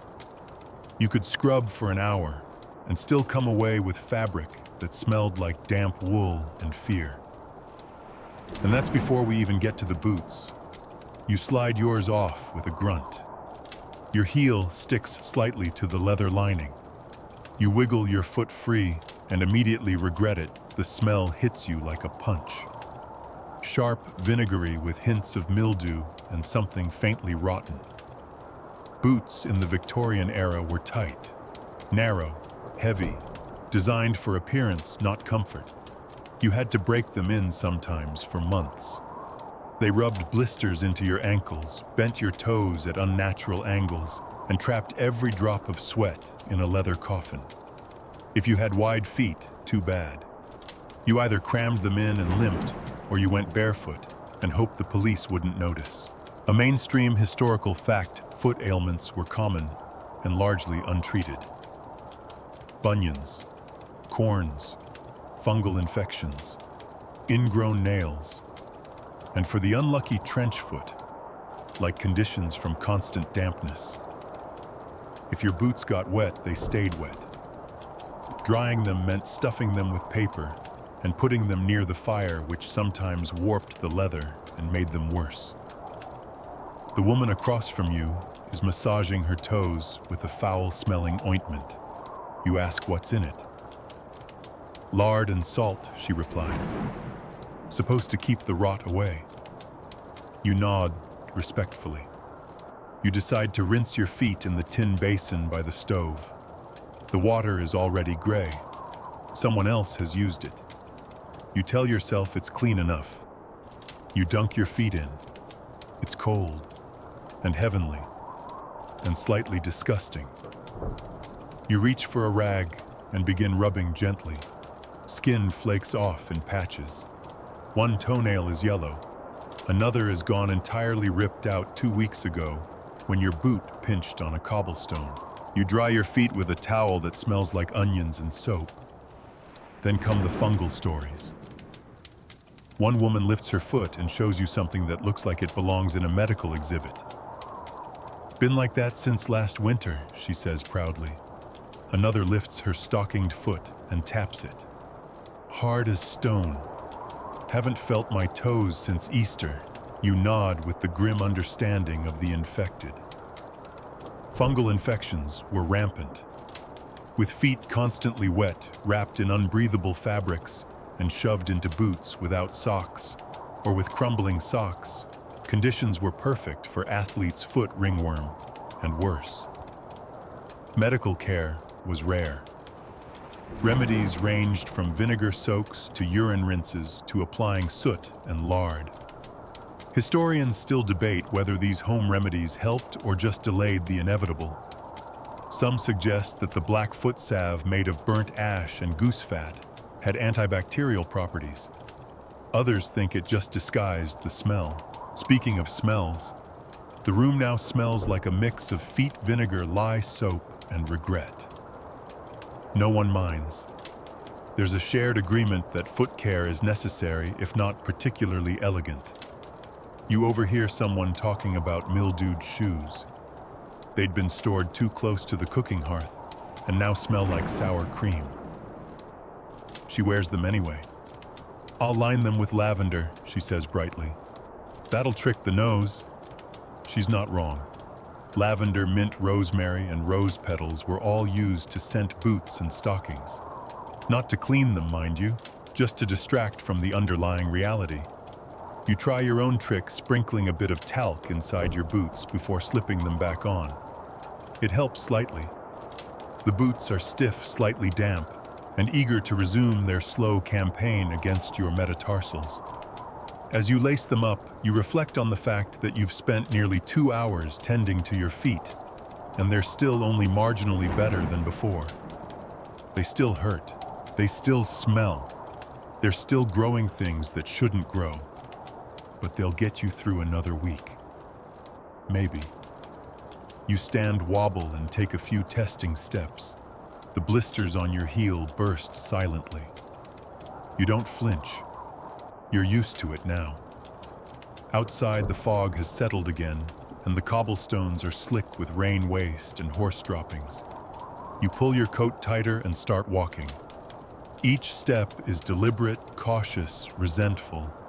Because in Victorian London, the only thing worse than having no shoes is having shoes that hate you. And yours are plotting murder.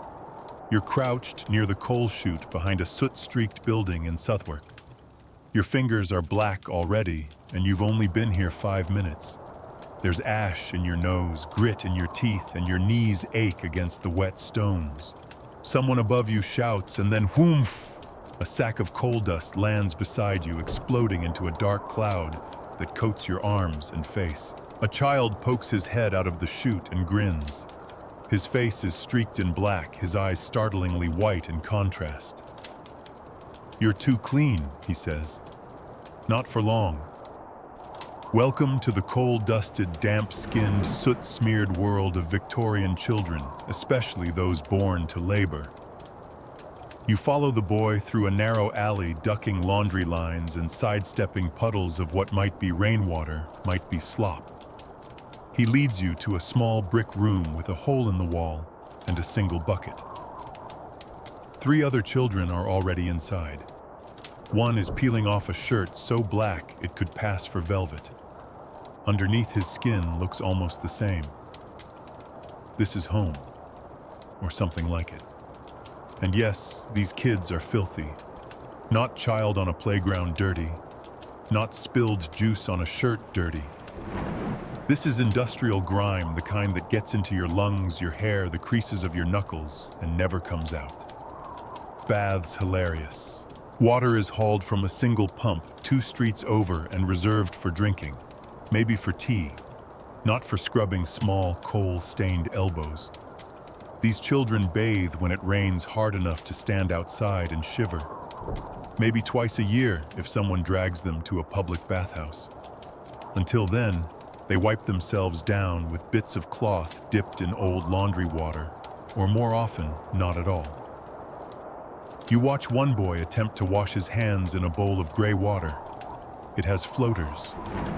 You pretend not to notice. A mainstream historical fact: Victorian child labor was rampant. Chimney sweeps, factory workers, matchstick girls, dockyard boys. Many started as young as 5 or 6. These children spent 12 to 14 hours a day in places that rejected sunlight and attracted filth. And the dirt came home with them. Inside a match factory, you meet a girl, maybe 10, whose hands are stained orange. Her skin is dry, flaking. She scratches constantly. Phossy jaw, someone whispers behind you. You've heard of it. Phosphorus exposure from working with matches. It starts with the hands. Then the jawbone rots. Then the face. She flashes a grin. 2 teeth are missing. Still better than school, she says. You don't answer. You move on to a chimney sweep yard where several boys are playing with brushes taller than themselves. Their skin is shiny with sweat and coal. Their fingernails are black. One boy shows you his knees scraped raw from crawling through chimney flues. Another lifts his shirt to reveal bruises from a fall. Their eyes are bright. Their noses run black. There's no soap here, no towels, just a bucket of water that's been used to rinse everything from soot to feet to someone's breakfast dish. You ask when they last washed. One shrugs. Rain last Thursday. Close enough. These children don't own extra clothes. They sleep in what they work in. They eat in it, play in it, occasionally die in it. And in winter, the cold doesn't clean them. It just freezes the filth in place. You catch a glimpse of a girl behind a curtain changing her shirt. Her skin is gray, not from illness, but from permanent soot. It clings to her pores like paint. She rubs a rag across her chest. The rag comes away black. She tosses it into a pile and pulls on a petticoat that smells like a damp fireplace. You step outside, gasping for air, and immediately inhale a lungful of smoke fog and something sharp. Coal dust is in everything. The streets, the fabrics, the bedding. You cough. A child next to you coughs harder. "I can blow soot," he says proudly, then snorts and spits a clump of black mucus onto the stones. You believe him. Victorian reformers eventually pushed for child hygiene programs, mostly driven by fears of disease and moral decay. Schools were ordered to teach cleanliness. Public health campaigns introduced the idea of hand washing, but only if soap was available, which it usually wasn't. Some charities distributed soap rations to poor neighborhoods, but these were often resold for food. Soap doesn't fill a stomach. You visit a classroom where the children sit in rows, hands folded, hair combed, sort of. Most have scabs on their faces or lice nits in their braids. You hear scratching, constant, rhythmic. The teacher ignores it. In the corner, a child is rubbing something on her arm. You lean closer. It's ash and spit, a home remedy for ringworm. You smile. It's not funny. You ask what happens when they're truly sick. "Sick," one boy says. "You don't work when you're sick. You die." Fair point. You return to the tenement and find the same coal-smeared boy from earlier peeling potatoes in a cracked basin. He offers you a bite. You decline. His fingernails are black. His sleeve is stiff with something long dried. He shrugs. "I'll eat yours." He does. You spend the night on a straw mattress in the corner. The blanket is coarse and smells like burnt sugar and damp. Around you, children snore, cough, and twitch in their sleep. Someone scratches their head in the dark. You feel something crawl across your leg. You try not to panic.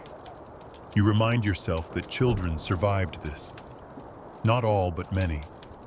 And somehow they played, laughed, grew up, or didn't. You close your eyes, soot in your lungs, grease on your face, and the sounds of breathing deep, shallow, wheezy all around you. It's not clean. It's not safe. But for Victorian children, it's just Tuesday. You're not supposed to be here. No one chooses to enter a factory floor unless they have to. But here you are, blinking against a haze of fine dust, ears ringing from the rhythmic hammering of machines, skin already slick with sweat, before you've even stepped fully inside. The air is dense, charged with the smells of hot oil, rusted iron, coal smoke, and something acidic, sweat mixed with blood. This isn't work, it's war. And hygiene. It never made it through the front lines. The factory is cavernous, lit by high windows choked with grime. The walls are blackened. The floor is slick. Everywhere you look, people move in practiced motions, efficient, robotic, resigned. They don't stop. They don't speak. Their hands are black to the wrists. You trail behind the foreman. He's chewing on something, possibly tobacco, possibly hope, and he spits into a bucket as he walks. He doesn't look back. This way, he mutters, "Try not to touch anything." You try. You fail. Within minutes, your hands are coated in a mix of grease and metal filings. You wipe them on your coat. That makes it worse. You pass a line of boys feeding threads into spinning machines. Their fingers are bleeding. No bandages, no gloves, just open cuts collecting dust. The boy nearest you wipes his hand on his trousers. The blood smears black. You ask if he's okay. He shrugs. Not too deep. Then keeps going. There's no soap here, no sinks, no break room. The concept of washing your hands between tasks. Laughable. You touch your own face without thinking, and immediately regret it. Your cheek now has a stripe of something that smells like engine oil and meat. A mainstream historical fact: in Victorian England, industrial accidents were common, and so were infections. With no antiseptics, no sterile bandages, and minimal knowledge of germ theory, even small wounds could become serious. Workers wiped grime from their hands with rags dipped in turpentine vinegar or spit. It didn't work. You watch a girl near one of the looms. Her arm is wrapped in a rag that's already soaked through. She's holding it close to her body, hiding the pain as best she can. "She got caught on a hook yesterday," someone whispers. "Didn't go home. Might lose the arm." No one stops the machine. You ask where the washrooms are. A man laughs. "Out back. Barrel of water if it hasn't frozen." You check. It's there, a wooden barrel stained with something greenish. A bar of cracked soap floats on top. It might have once been white. Now it looks like cheese that fought back. A line of workers takes turns dipping their hands into the same water. One woman uses the soap. Another spits in it. You back away. Inside again, a man climbs a ladder with a brush and a bucket of lime wash. He's meant to clean the upper walls, but you can see the soot falling down in sheets as he scrapes. Below it coats the heads of the workers. One sneezes. Blood appears on her handkerchief. You hear someone shout from a corner cover that wound. A man has sliced his forearm on a metal edge. He's wrapping it in a strip torn from his apron. The cloth is already filthy. He winces, nods, goes back to work. Because here, if you stop, you're fired, or worse, replaced. You meet a group of women in the break alley behind the mill. One is washing her hands in a bucket of soapy rainwater. She offers it to you. You dip your fingers in, then see a bloody bandage floating in the water. You step back. She shrugs. Waste not. Another woman is filing her nails with a shard of brick. She catches you staring. Best way to keep them from splitting, she says. You sit on a stack of empty crates and look at your hands. Already cracked. Already stained. You rub them on your coat again. Now they smell like iron and salt. You look at the workers around you, their skin gray with grime, their clothes stiff with sweat, oil, and soot. There is no escape. There is no end.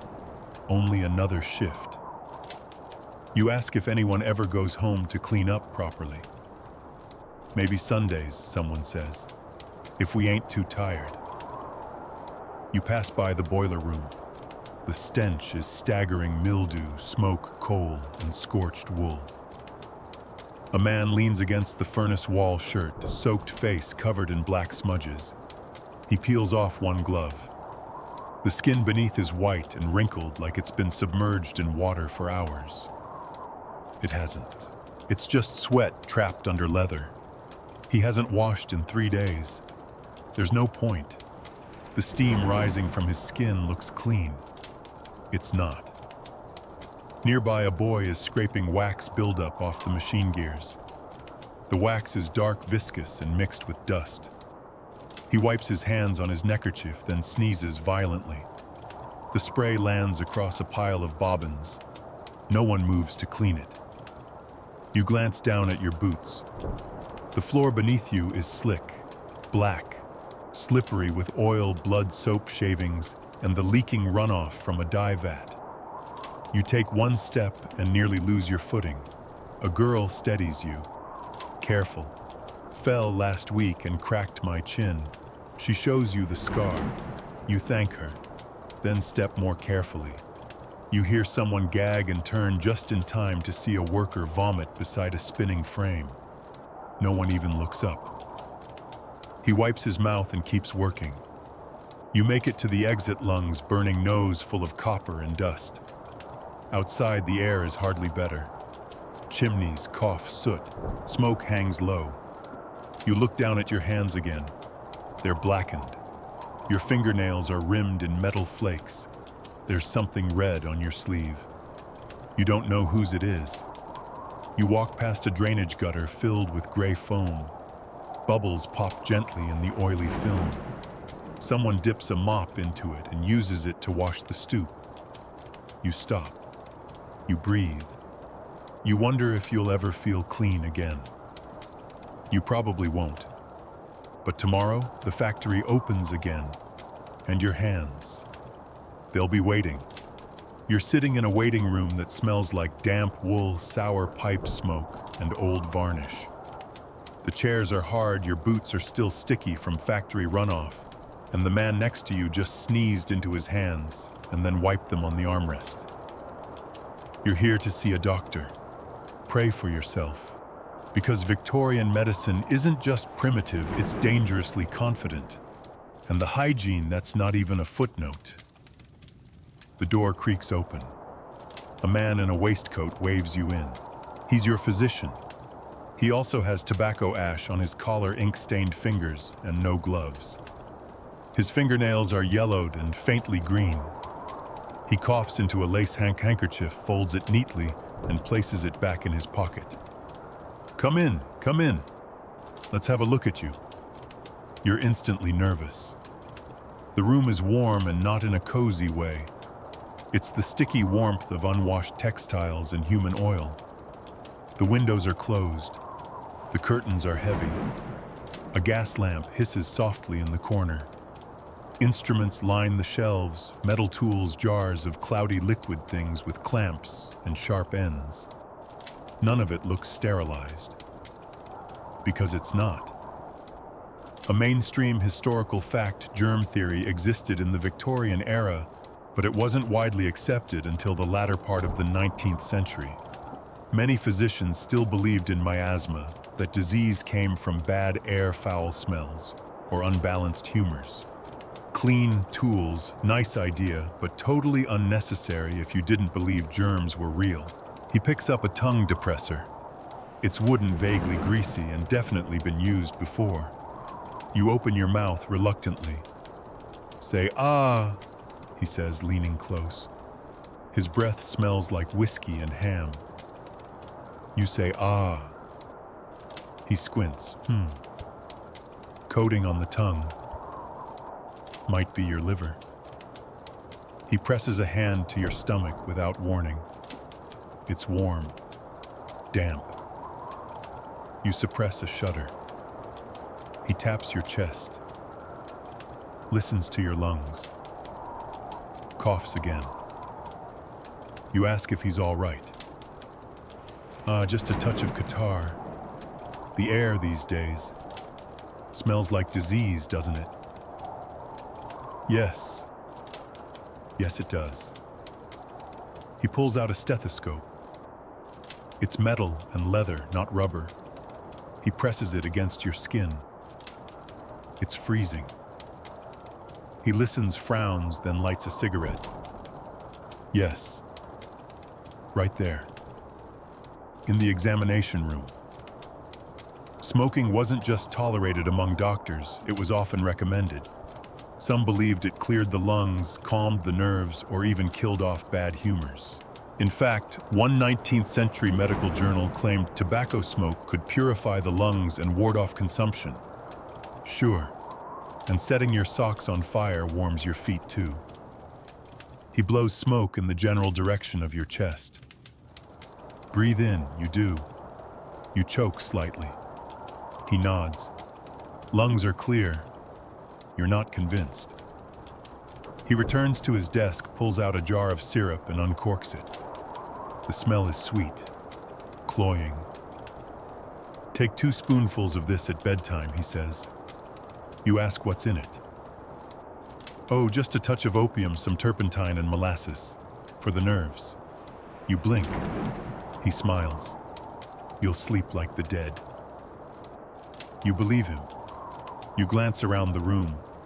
A scalpel sits in a dish of what looks like stale water. A bloody rag is balled up in the corner. The floor is sticky. A cat is sleeping under the examination table. You think it's alive. You ask about hand washing. The doctor chuckles. My hands are clean enough. I haven't done a delivery today. You freeze. He explains somewhat proudly that he also delivers babies, often without gloves, sometimes without washing, because as he says, nature doesn't wait, and neither do I. And this wasn't unusual. In fact, one of the major causes of maternal death in the Victorian era was childbed fever, a bacterial infection spread by unwashed hands during childbirth. It took decades for hospitals to accept that doctors could transmit deadly microbes. Until then, women died in droves, bleeding out or succumbing to fever within days of giving birth. Often after being examined by a doctor who'd just come from an autopsy.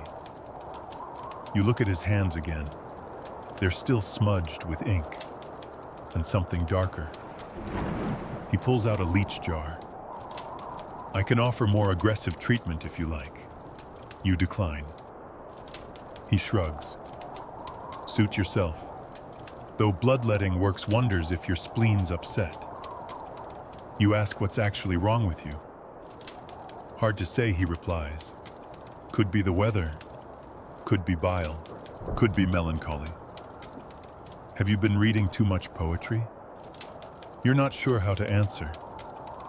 He writes something down slowly with an exaggerated flourish and hands you a piece of paper. A prescription. You glance at it. You can't read the handwriting. You can't identify the ingredients. You're not even sure it's in English. You suspect the apothecary won't know either, but they'll mix you something, probably with laudanum. He rises, shakes your hand, and wipes his nose on his sleeve. Come back if the bleeding gets worse. You weren't bleeding before. You thank him, step out into the hallway, and inhale the fresh, well less terrible air. As you walk away, you pass another patient heading in. His shirt is soaked through. He's coughing blood into a rag. He smiles weakly at you.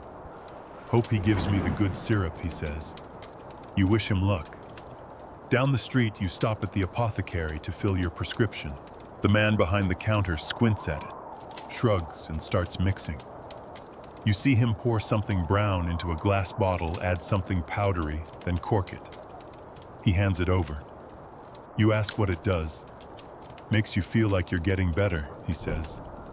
You ask if it works, sometimes. You leave the shop and look at your reflection in a rain-streaked window. You're pale, sweating, and holding a bottle of syrup that might contain opium alcohol or industrial varnish. You smile faintly. You've officially been treated. And in Victorian London, that's more than most get.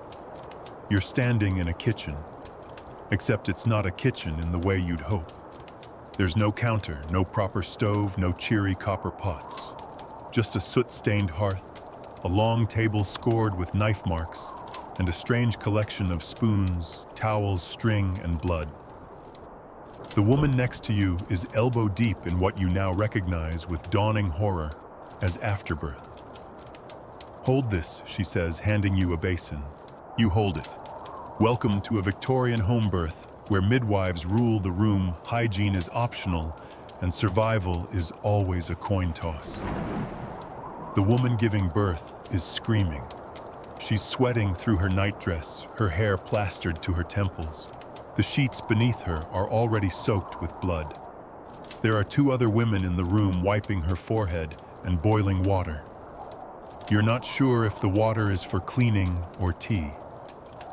One thing is clear, nothing here is sterile. The midwife, a no-nonsense woman with strong arms and a bloody apron, she hasn't changed all day, reaches between the woman's legs and gives a satisfied grunt. It's crowning. Push, love. Another scream, another surge, and then a wet pop. The baby arrives. It's pale, slimy, silent. Everyone freezes. Then it wails thin and furious. The room exhales. The midwife lifts the newborn and swaddles it in what looks like an old petticoat, then ties off the cord with a piece of string that was just cut with scissors from a tin tray filled with, you guessed it, nothing.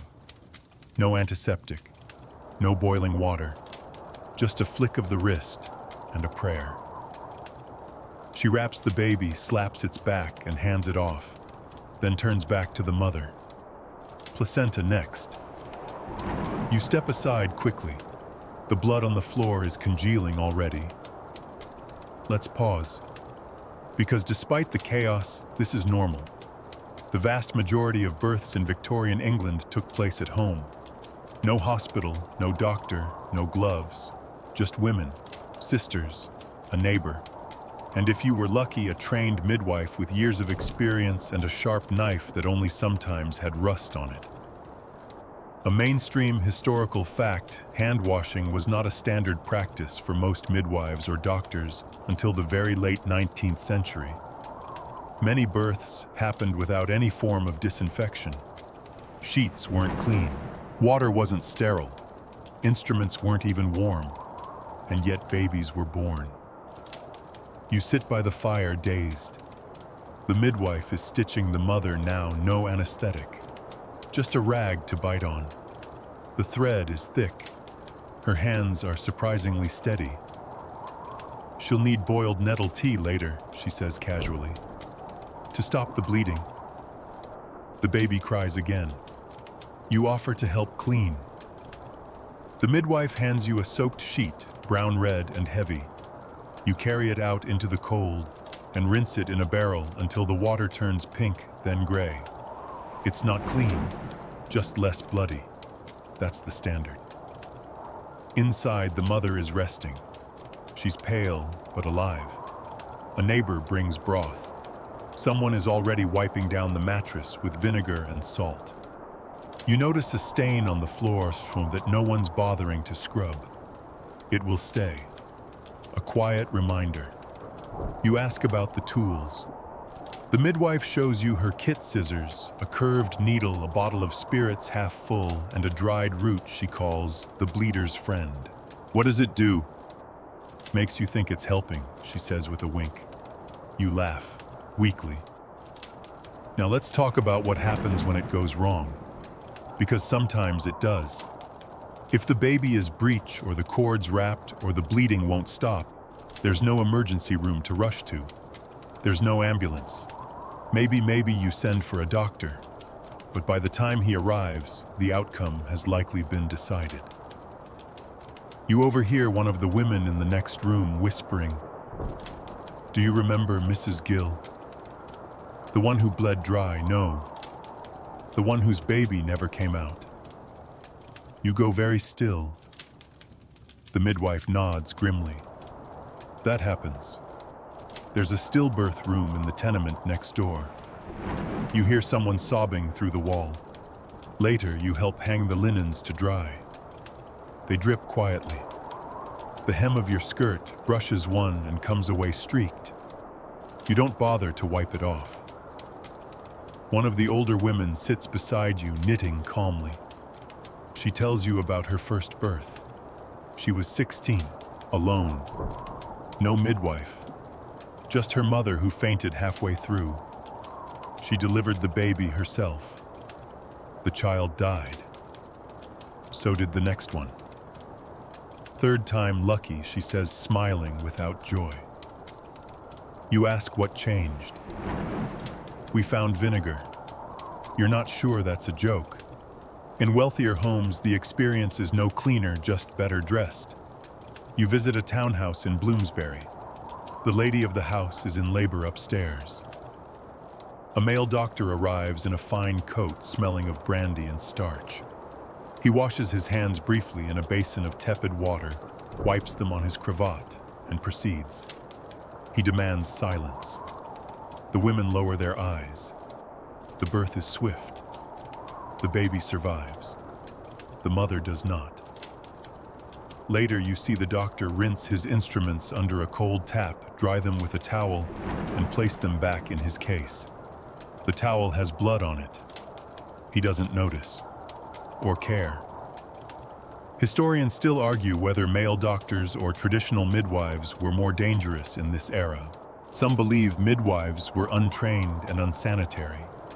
Others point out that doctors introduced new risks, especially when they moved between autopsies and deliveries without washing. The truth likely somewhere in the mess between. You return to the poorer quarter that night. The baby you helped deliver is asleep, wrapped in a shawl. The mother is sipping tea, face pale, eyes glassy. The midwife dozes in a chair, apron still crusted with dried blood. You wash your hands in the basin again. The water is cold. The soap is gritty. But you scrub, because you need to feel clean, even if you're not. Even if you never will be again. You're walking through a fog that isn't quite fog. It rolls low across the street, tinged with yellow and gray, clinging to the gutters like a hungry ghost. Every breath is thick. You smell coal smoke, spoiled meat, and something faintly floral, a futile attempt by a nearby apothecary to sweeten the air with lavender sachets. Someone coughs behind you, a wet, chesty bark that rattles in the throat. You don't turn around.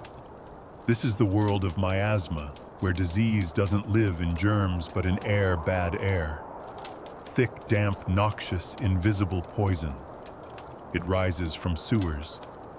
It leaks from trash heaps. It floats through bedrooms, infects the lungs, and turns healthy people into corpses.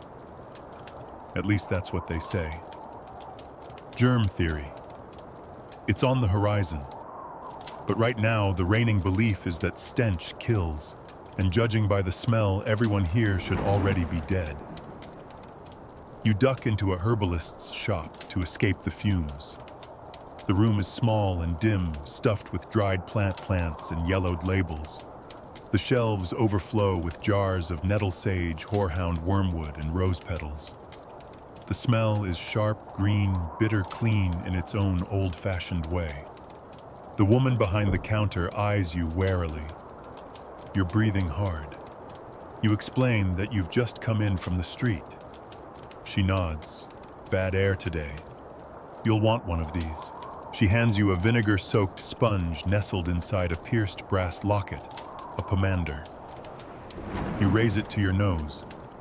The vinegar stings, but it's better than the rot outside. Keep it near your mouth, she instructs. Breathing through vinegar purifies the air, keeps plague away. You nod. She's not joking. Victorians believed that miasma's putrid, invisible gases carried everything from cholera to typhus to the common cold. The idea wasn't new. It dated back centuries. But here in the soot-choked streets of industrial England, it made perfect, if tragic, sense. The air does feel sick. You step back outside, pomander clutched tight. A woman walks past, holding a nosegay, tiny flowers tied with a ribbon, held up to the face like a charm. Another man strolls by with a cigar clenched in his teeth, puffing regularly to clear the air. Some carry handkerchiefs soaked in lavender oil. Others dab rosewater under their noses. Children chew on cloves. It's not fashion. It's self-defense. A mainstream historical fact: during major cholera outbreaks, entire neighborhoods were fumigated, not with antibiotics or soap, but with burning sulfur tar and gunpowder. The logic: fight foul air with stronger foul air. It didn't help, but it made people feel like they were doing something, and that in the absence of science is everything. You visit a sick room next. The patient is wheezing, pale, blanketed in damp towels. A pot of camphor and eucalyptus steams on the table beside the bed, trying to drive out the poison. The window is open even though it's freezing outside. You ask why bad air must escape, the nurse says firmly. You glance around. The linens are soiled. The floor hasn't been scrubbed. A chamber pot sits full under the bed, but it's the air they're worried about. You ask if anyone's washed their hands. She frowns.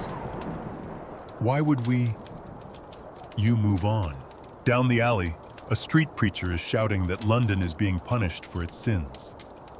He waves a bottle of turpentine and claims it cures plague. He sells small bundles of dried herbs tied with twine. Hang it above your door, he cries. Keep the miasma out. People buy them, not because they believe, but because they hope. You stop by a graveyard. A fresh body is being lowered into the earth. The gravedigger lights a pipe and sighs. Fifth one this week. Something's in the air. You look down at the coffin. It's simple. Pine. Cheap. You ask what she died of. No one knows, he shrugs. Was fine Tuesday, gone by Friday. You glance at the house across the street. Its windows are open. White cloths hang from the sills. You ask why. They think the wind will carry the sickness away. You nod.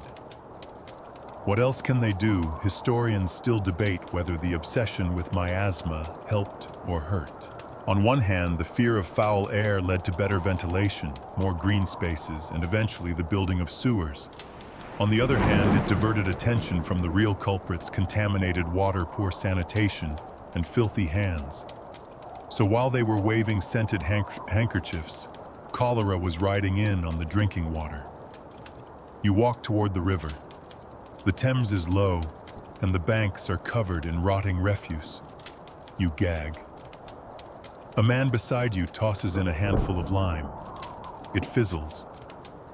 Stops the smell, he says. Makes the air safer. You don't have the heart to tell him the water is full of human waste.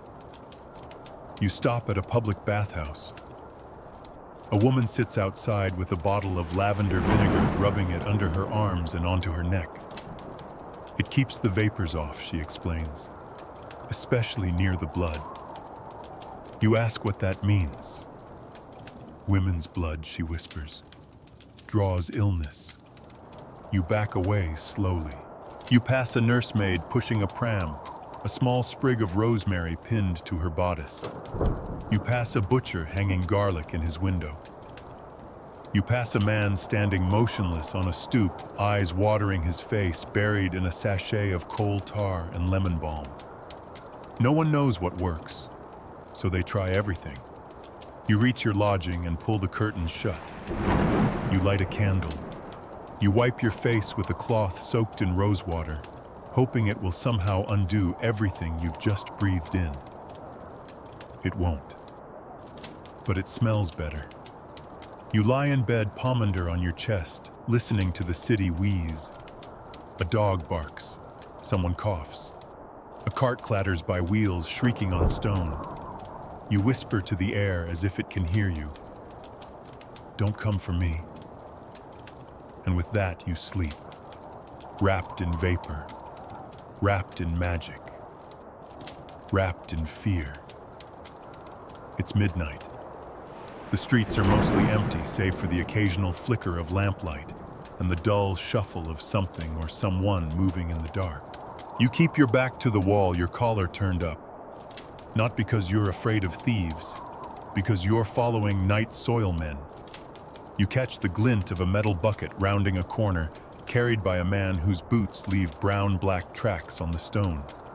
You quicken your pace and fall into step behind them, two men moving with the practiced silence of gravediggers hauling pails of human waste through the sleeping city. They don't look back. They know you're there. And they don't care. Because they're on the clock. These are the unsung heroes, if you can call them that, of Victorian sanitation privy diggers, tubmen, night soil collectors. Men who spent their nights waist-deep in the rot of the city, shoveling out cesspits, hauling chamber pots, and carting off the filth that Londoners politely pretended no longer existed. You round a corner into a narrow yard where rows of privies squat like forgotten tombs. The air here is thick, warm despite the chill, and impossibly foul. Not just bad, primordial. You press your sleeve to your face, it doesn't help. One of the men, older gray-whiskered fingers blackened to the knuckle tips his hat. First time you nod. He chuckles. You'll remember the smell longer than the names of your own children. You believe him. They get to work. One pries open the wooden seat of the privy. The other pulls up the lid of the pit below. Inside, a nightmare, layers of human waste packed like sediment bubbling faintly. The stink rises like a living thing.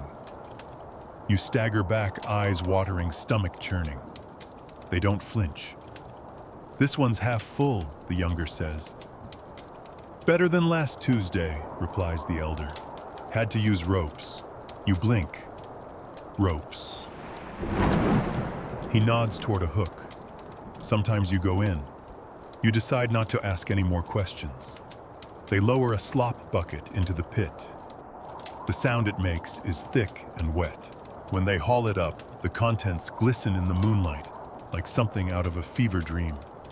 They pour it into a large wooden barrel mounted on a cart nearby, then move to the next privy, and the next, and the next.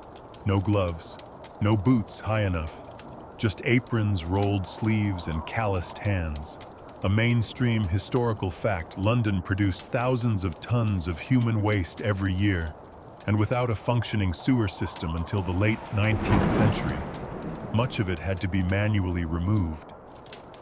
Enter the night soil men. They worked under cover of darkness, unseen, and unthanked their pay, based on volume, not safety.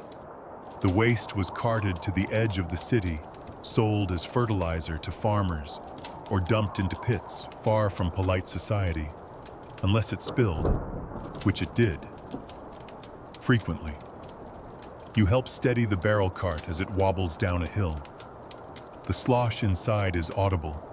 The wheel hits a stone and lurches. Some of the contents splash over the rim and land on your boot. You gag. The men laugh. You'll want to burn those, one says without looking. The route takes you through alleys you didn't know existed, behind bakeries, beneath boarding houses, into cellars where forgotten privies haven't been emptied in months. One has a family of rats living near the rim. They scatter when the lid opens. You try not to scream. At one stop, the younger man wedges himself into a chute so narrow, you're sure he won't return. He re-emerges 10 minutes later, covered in, well, everything, and grinning like a prizefighter. Cleaned to the stone. You hand him a rag. It doesn't help. You ask how long they've done this. The elder shrugs. Since I was 16. Same as my da. And his da before that. You ask if it pays well. He shrugs again. Better than sweeping. Not as good as robbing graves. Fair.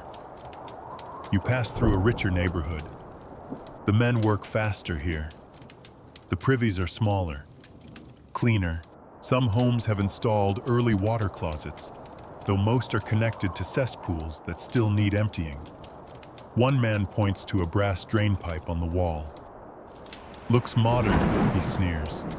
Still floods the basement when it rains. You arrive at a churchyard. A narrow passage behind the vestry leads to a row of brick privies. The smell is biblical. One of the pits has collapsed, exposing a pool beneath that seems to breathe.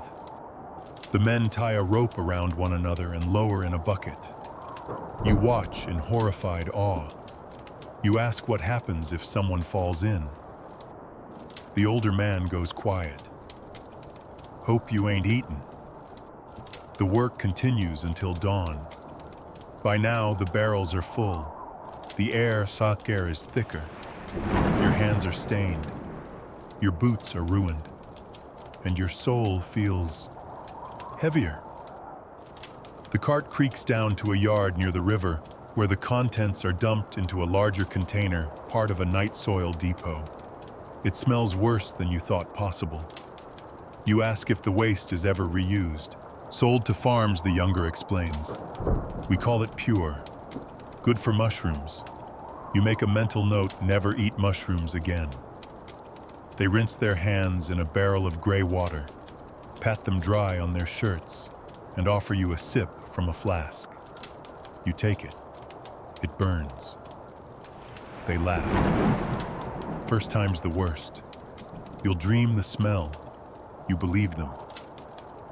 As you walk back through the waking city, people pass you, clean, oblivious, wrinkling their noses slightly as they near. You wonder if they know what's under their streets, under their homes, under their feet. Probably not. But someone has to clean it. And tonight, that someone was you.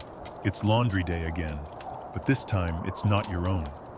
You're standing in the back courtyard of a lunatic asylum, where rows of bed sheets flap gently in the wind like surrender flags. The air is thick with carbolic acid chalk dust, and something faintly floral, artificial, sharp, insistently clean. A nurse passes you briskly, skirt swishing apron starched to death. You're here to witness how cleanliness is managed when minds have been labeled as unclean. The gate clanks shut behind you. Victorian mental health institutions called asylums madhouses or houses of correction, depending on how polite the brochure was, had a complicated relationship with hygiene. Cleanliness was enforced. Not for comfort, not for dignity, but as a tool of control. You follow a nurse into the interior wards. The hallway smells like whitewash and bleach layered over decades of sorrow. She taps the doorframe with her knuckles as she walks. To warn them, she says, "We never just burst in." Inside the ward is blindingly bright. The windows are large, the walls freshly lime-washed, the floor scrubbed until the flagstones gleam. But the beds, thin iron-framed, are bolted to the floor. The sheets are tucked military tight. A woman in the far corner hums to herself. Her hair is matted. Her dress is stained with something brown. She's being restrained not with ropes, but with wet linen strips wrapped around her arms and torso, then knotted beneath the bed. Calms them, the nurse explains. Cold linens. Cooling for the nerves. You glance down at a basin filled with the used strips. They're stiff and discolored. You ask how often they're washed. Daily, she says, unless the weather's bad. You nod. The nurse leads you to the laundry room, which operates like a military camp. Giant vats of boiling water, mountains of institutional linens, carbolic soap cakes, stacked like tombstones. Two women are stirring a pot with what looks like a shovel. The water is pinkish. You try not to ask why. You already know why. A mainstream historical fact, by the late 19th century, many Victorian asylums developed detailed hygiene protocols, emphasizing frequent washing of patients' clothes and bedding. It wasn't kindness. It was about appearances and preventing outbreaks of lice, scabies, typhus, or worse. You're handed a pair of gloves. The fingers are stiff with old soap. You pull them on.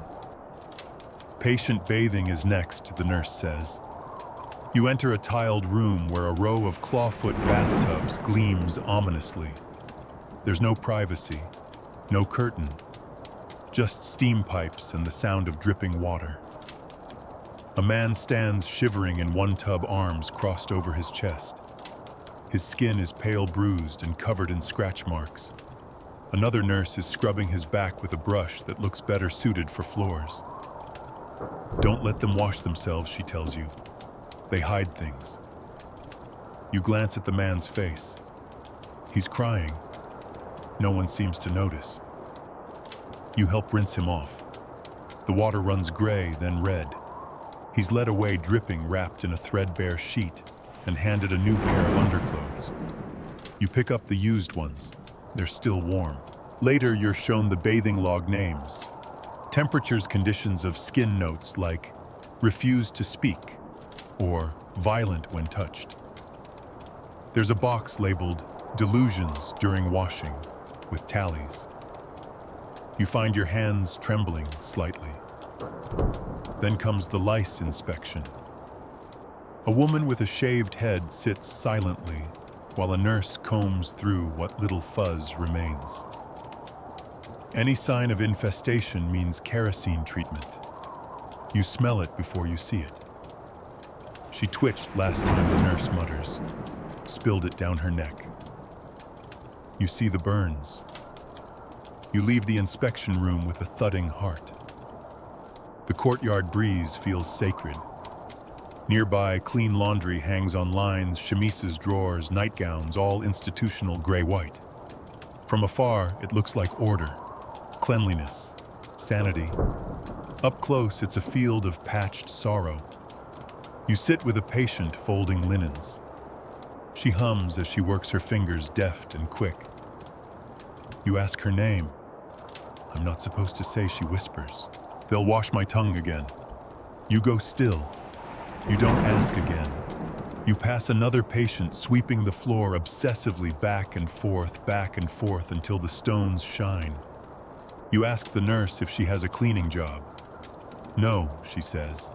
She thinks she does, and yet the ward is spotless. You check the staff's quarters. It's a different story. Cracked teacups, soapless basins, hairbrushes with other people's hair still in them.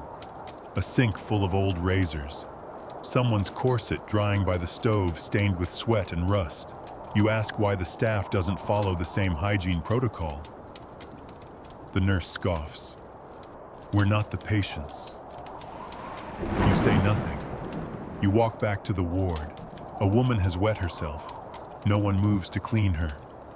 Not yet. That's the evening bath shift's responsibility. Until then, she'll sit in it. You take her hand. It's cold. She smiles. They used to wash me gently before I bit that girl. You squeeze her hand. You believe her. Historians still argue whether Victorian asylums offered progressive care or institutional cruelty. Some had gardens, libraries, and structured days. Others ran on punishment, silence, and endless disinfectant. Hygiene was both a weapon and a shield. And for the patients, it was ritual, routine, regulation, something they could not control but were forced to endure. Over and over again. You step outside as the sun rises. The sheets are still fluttering, but the stains never really come out. Not from cloth, not from memory. You smell it before you see it. A sickly sweet rot, part mildew, part decay, drifting up from somewhere just below the cobblestones.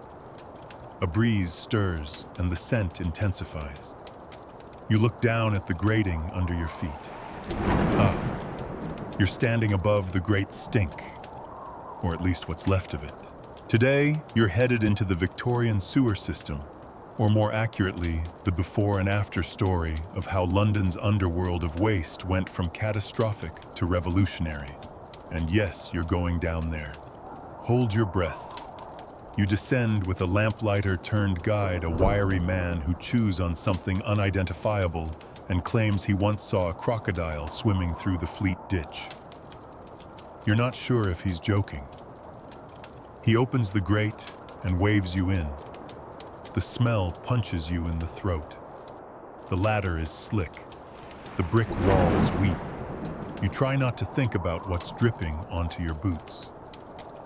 Below the tunnel is narrow-arched and alive with echoes, water rats, distant carts above, and the constant gurgle of something thick moving beneath your feet. This was all open once, your guide says, gesturing to the brickwork. Used to flow right along the streets. Open sewers like canals, but for filth. You believe him. You've seen the paintings. You've smelled the ghosts. Before Victorian engineers intervened, London's waste system was, well, there wasn't one. Human waste flowed into cesspools, chamber pots were tossed into the streets, and everything eventually trickled into the Thames, where it festered and foamed and supplied the city's drinking water. Yes, drinking. A mainstream historical fact, in 1858, during a particularly hot summer, the stench from the polluted Thames became so unbearable that Parliament suspended its sessions. Curtains were soaked in chloride of lime noses stuffed with handkerchiefs, and still it wasn't enough. It became known without exaggeration as the Great Stink. It changed everything. You walk deeper into the sewer. Here, beneath the surface, is the legacy of Joseph Bazalgette, a civil engineer who designed over 100 miles of brick tunnels to finally deal with the river of human waste. And you're standing in one of them. It's almost beautiful. The bricks curve elegantly. The water flows in a carefully controlled channel. There's a strange symmetry to it all, like walking inside a throat. Until you step in something soft. Don't ask, says your guide. The system is gravity-fed. That means waste from higher ground flows toward the Thames, aided by the natural slope of the land. In some areas, enormous pumping stations were built to push waste uphill and out of the city. You'll visit one later. For now, you wade carefully. Above your head, iron pipes carry stormwater and industrial runoff. On the walls, chalk marks indicate inspection points, repairs, and somewhat ominously, death spots. You ask what those are. Where the gas builds up, your guide says. One breath and you're done. You breathe through your sleeve. He shows you a baffle wall, an engineering trick to slow down the rush of water so debris can settle. You glance into the side trench and see what's collected there. Clothes, rags, a broken doll's head. You step back. The sewer isn't empty. It breathes. Every few feet, a new scent overtakes the last rotting vegetables, tannery runoff, blood ink soap. A dead rat floats past, then another. You hear a loud rush behind you and jump. Storm surge valve, your guide grins, keeps the river out when it floods, unless it fails. You ask what happens then. He shrugs. You drown in someone else's dinner. Fair enough. You emerge into a brick chamber, taller, domed with arched alcoves. This is one of the main intercepting sewers where smaller drains converge. The water flows faster here. The scent is less direct, more atmospheric. Still awful. Just further away. You touch the wall. It's warm. Why is it warm, decay, he says. Biological soup generates its own heat. You wipe your hand quickly. The walls glisten with condensation and other things best left unexamined. High above, light filters through a ventilation shaft. You imagine the city walking above you, completely unaware that beneath their polished boots lies a river of everything they'd rather forget. You move on. Eventually, the tunnel opens into a pumping station, or at least one of the old shafts leading toward it. Your guide stops at a metal grate. Ever seen the Abbey Mills? You shake your head. Gorgeous, he says. Looks like a cathedral. Pumps like hell. He means that literally. The Abbey Mills pumping station was called the Cathedral of Sewage with its ornate architecture and towering chimneys. Victorian engineers weren't just functional, they were aesthetic, even in waste. Inside the station, massive steam-powered engines lifted millions of gallons of sewage daily, sending it eastward to treatment works at Beckton. Eventually, it would be released into the Thames, far from the city, still raw, still horrifying, but out of sight. That was the goal. You climb a set of iron stairs slick with moss and condensation. Your boots squelch. At the top, you emerge through a manhole cover into early dawn. The air hits you like a tonic, cold, sharp, oxygen-rich. It's like your lungs remember what clean feels like. You exhale. It steams in the morning light. Nearby, a lamplighter extinguishes the last gaslight. A milkman passes whistling. A servant tosses dishwater into the street. The city is waking, and the city is filthy. But it's trying. Historians still debate whether Bazalgette's system was the greatest civil engineering feat of the 19th century, or merely a well-funded response to an avoidable crisis. But one thing is certain, it worked. Cholera outbreaks dropped. The river began to recover. And for the first time, people started to believe clean cities were possible. You walk home slowly. Your clothes smell like ammonia and history. You pass a rag-and-bone man wheeling a cart, a dog sniffing a drain, a child pouring slop into a gutter. It all flows downhill now, to somewhere beneath your feet. You don't look back. You just walk on. Clean enough. For now. It's early evening now, and you're in a quiet parlor lit by the flickering amber glow of a gas lamp. The windows are drawn, the curtains thick, and the only sound is the tick-tick-tick of a tired mantel clock. On the table, a teacup still warm, a sugar spoon, a neatly folded napkin that smells faintly of rosewater. The house is spotless. At least, it looks that way. You're in the home of a proper middle-class Victorian family, upstanding, respectable, the sort of people who read the Times aloud over breakfast and correct their servants' grammar. The floors gleam, the brass doorknobs sparkle. Even the coal scuttle is polished. But you've been around long enough to know Victorian cleanliness. It's a performance. You pass through the hall admiring the faux marble wallpaper and the sanitized domestic scene. Everything is tidy, ordered, lovingly dusted, and yet you can feel the dirt. It's in the corners, under the rugs, behind the plaster roses on the ceiling medallion. You open a cupboard. Inside, soaps, polish, borax, lemon oil, vinegar, and a small box labeled rat powder, arsenic-based. You close it gently. The parlor maid, barely 17, appears with a pitcher of warm water and a rag. She's been working since before dawn, scrubbing the stone step, shaking the rugs, beating the mattresses, and cleaning chamber pots that the lady of the house insists are only used during emergencies. You know better. In the scullery, another maid is wringing out a mop over a basin filled with water that's gone from cloudy to caffeinated brown. Her hands are red and raw. No gloves, no balm. She'll soak them in cold milk tonight if she's lucky. Looks clean enough to me, the cook calls from the next room.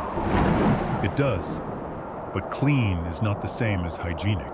A mainstream historical fact, the late Victorian era saw the birth of domestic science, a movement that tried to educate housewives and servants alike on germ theory, proper sanitation, and the moral importance of a clean home.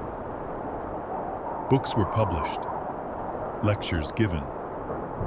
But the reality, most households were still waging war against filth, with half-understood science and a great deal of elbow grease. You peek into the nursery. The nanny has just finished wiping down the wooden crib with vinegar and camphor. The child sleeps beneath a lace canopy, cheeks flushed. Everything is starched, ironed, immaculate. But there's mildew in the window frame. and lice in the hairbrush drawer. You glance down at the rug. A grayish thread of soot winds across the carpet from a leaky hearth grate. You lift the corner and find crumbs, dust bunnies, and a desiccated beetle the size of a penny. The illusion doesn't survive the turn of fabric, but the family never sees that part. Cleanliness for them is surface. You move to the drawing room.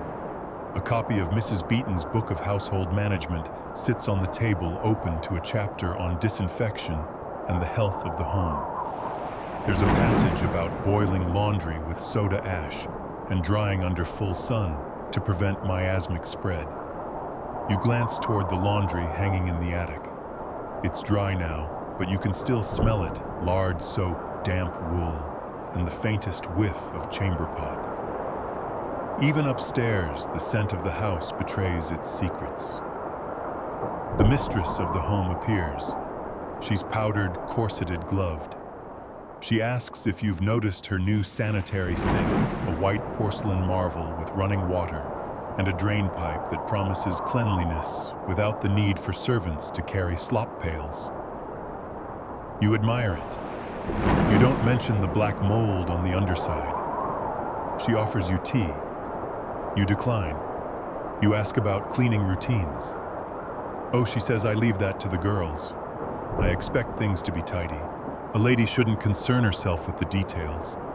You ask if she believes in germs. She hesitates. Well, yes and no. I read somewhere that they float in the air or come from foreigners. But as long as the linens are boiled, I don't see the harm. You ask about the privy, out back, for the staff. We use the water closet, of course, though the pipe does smell peculiar after rain. You smile. You've heard that before. Historians still argue whether Victorian cleanliness was functional or performative. Some believe the rise of domestic hygiene genuinely improved health. Others argue it simply created new expectations, moral pressure wrapped in lace, pushing women and servants to clean obsessively for fear of judgment, but without the tools or understanding to fight real infection. You wander to the servants' hall. It smells like boiled cabbage, iron polish, and worn-out patience. A girl with blistered feet peels potatoes while standing on a tea towel to avoid staining the just scrubbed floor. You ask if the house is clean. She laughs without looking up. Looks clean, doesn't it? Just don't touch anything. You return upstairs. It's evening now. The gas lamps flicker. The drawing room gleams. A fresh pot of tea has been poured. But there's damp creeping up the wallpaper. Rats in the pantry. And something ancient lingering in the pipes. You take one last look at the glimmering parlor, the polished silver, the smiling hostess. It's all so very clean, until you breathe in too deeply. Then you remember every surface is scrubbed, but nothing is safe. Not really. You're still now, eyes closed. The gaslight hums faintly behind your thoughts, and somewhere outside a carriage wheel clicks against uneven cobblestones. The grime of the past clings to your imagination like soot beneath fingernails, faint, lingering, oddly comforting in its realism. You survived it. Barely.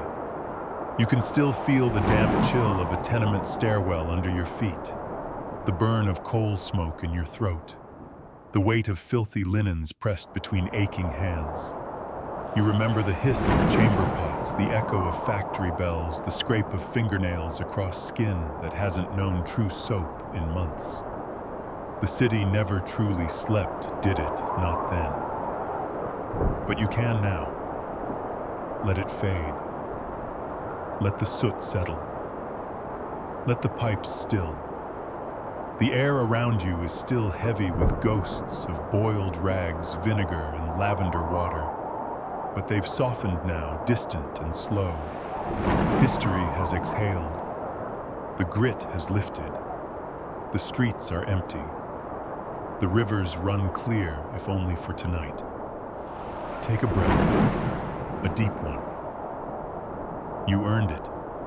And though the Victorians scrubbed and scraped and swept their world in endless loops of imperfect hygiene, they never quite conquered the dirt. But they tried. And in that effort, grimy, flawed, relentless, they left behind more than soot and rot. They left stories, lessons, shadows that still cling to the corners of our own homes, if you know where to look. So pull the blanket higher. Let the silence take over. Let the flicker of the candle behind your eyelids fade to gray, and sleep deeply, dreamlessly, like a city soothed by the soft lullaby of a sewer that no longer overflows. Tomorrow will be cleaner, probably. End of script. Sweet dreams.